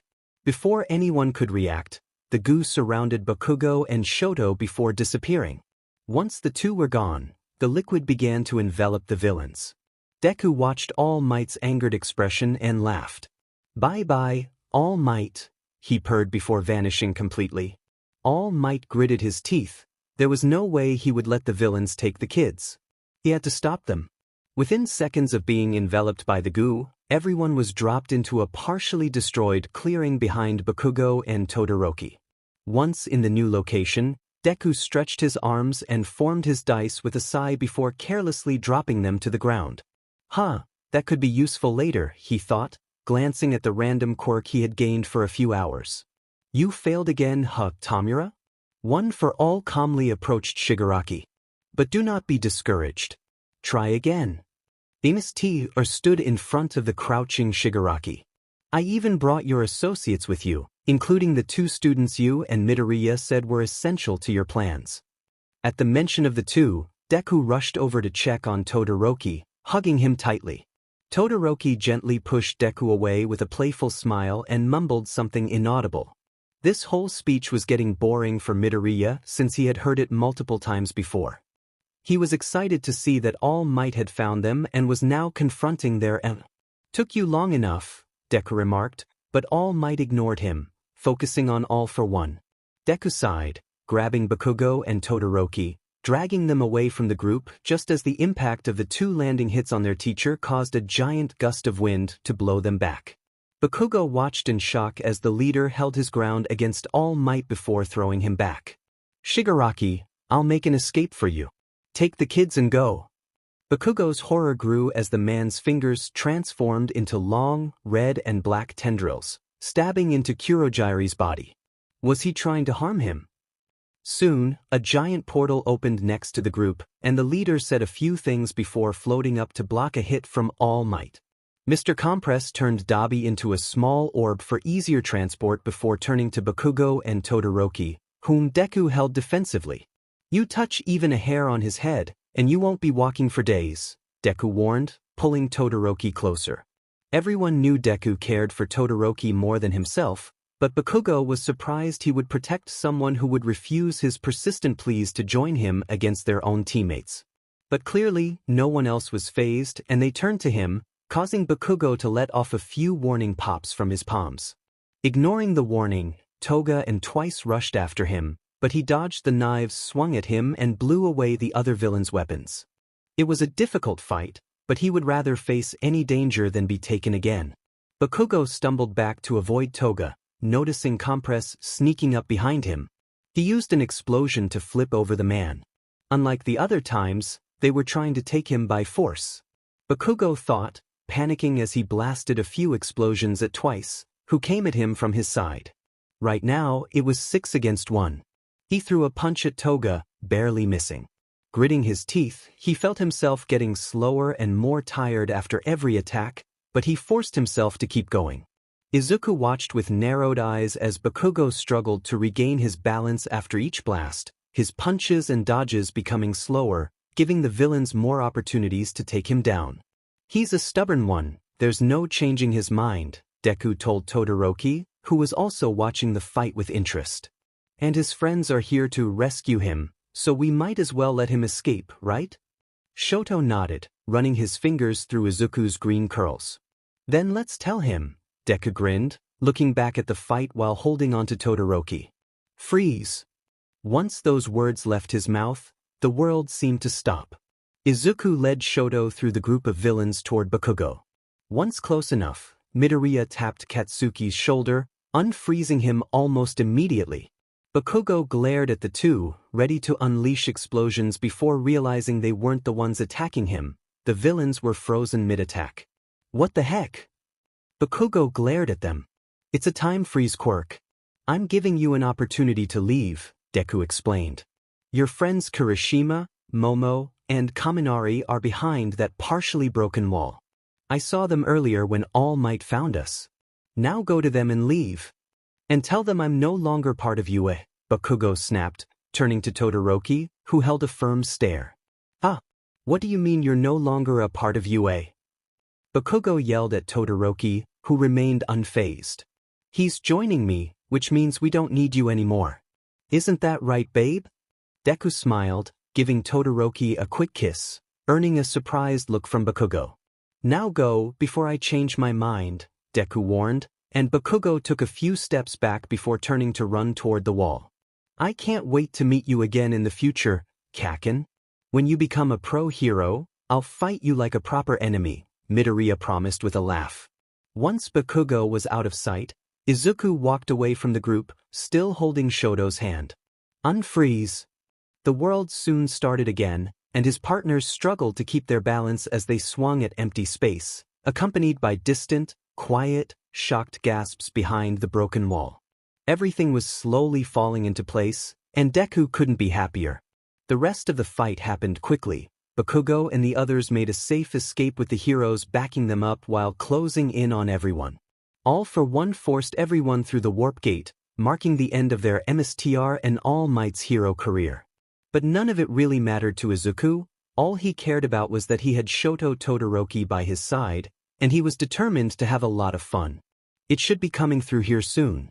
Unless he got scared from last time and now takes a new route, Izuku said, glancing at Todoroki and then back down at the sidewalk below them. Knowing him, your stunt probably set him off. So he's still probably walking through here, hoping you'll try to attack again, Todoroki replied, his intense gaze scanning the area. Hey, when we're done doing this, you're still going to stay with me, right? Being the strongest villain threw Deku into a loop of being treated nicely by someone, leading him to help with various tasks. He craved a close bond with someone, which might be why he used such cheap bribery to keep Todoroki by his side for so long.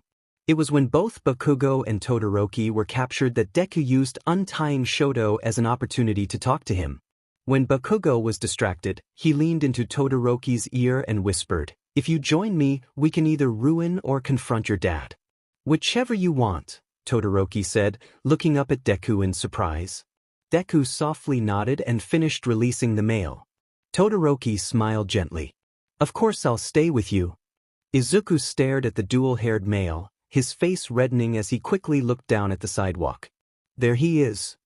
Deku's expression shifted to serious as the familiar flames came into view.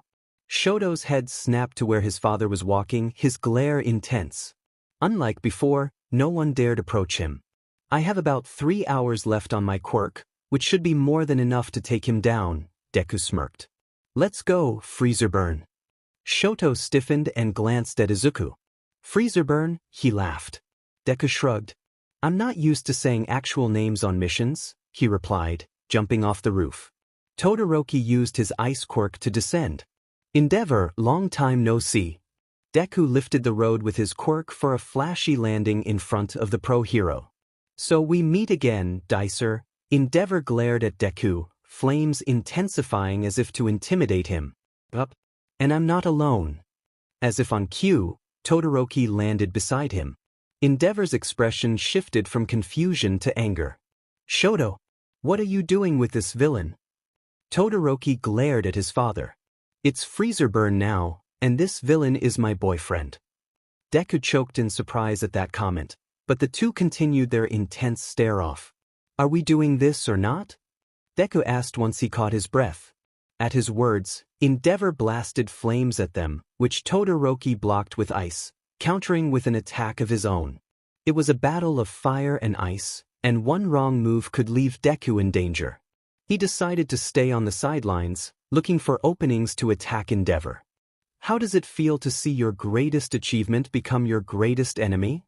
Todoroki taunted, throwing ice shards that Endeavor dodged, retaliating with more fire. "You're nothing but a failure to me and the family." Family? You can't say anything about them. Todoroki spat. Tell me, when did you ever call me or the others son, daughter, or wife? Large pieces of ice flew toward Endeavor. He melted most of them, but one struck his knee, causing him to shout in pain and fall. Seizing the opportunity, Todoroki approached his father, ice forming beneath his feet. He stopped in front of the man, who appeared to be crying, though his face was obscured. You are a disgusting piece of burning trash who has mentally scarred your children and wife. You are the reason I've become like this, Todoroki spat, crouching down to glare at the man who had made his life a nightmare. The only thing I regret is not leaving with Toya when I had the chance. His words struck a nerve in Endeavor. Without warning, the flaming hero shouted and swiped his arm, unleashing unforgiving flames at Todoroki, catching him off guard. Todoroki! Deku cried out, stomping on the ground to create a shockwave that hit Endeavor head-on, pinning the unconscious man against a wall. Todoroki stumbled back from the flames, covering his mouth in shock and pain. Deku rushed to catch him as he fell. I can heal it, let me just cancel my quirk? No, we need to get out of here. Get us out of here first, Todoroki told him through gritted teeth, refusing to move his hands. Deku nodded, tears threatening to spill as he slung Todoroki onto his back and used the ground to help him move faster. They managed to escape just as distant sirens approached the area.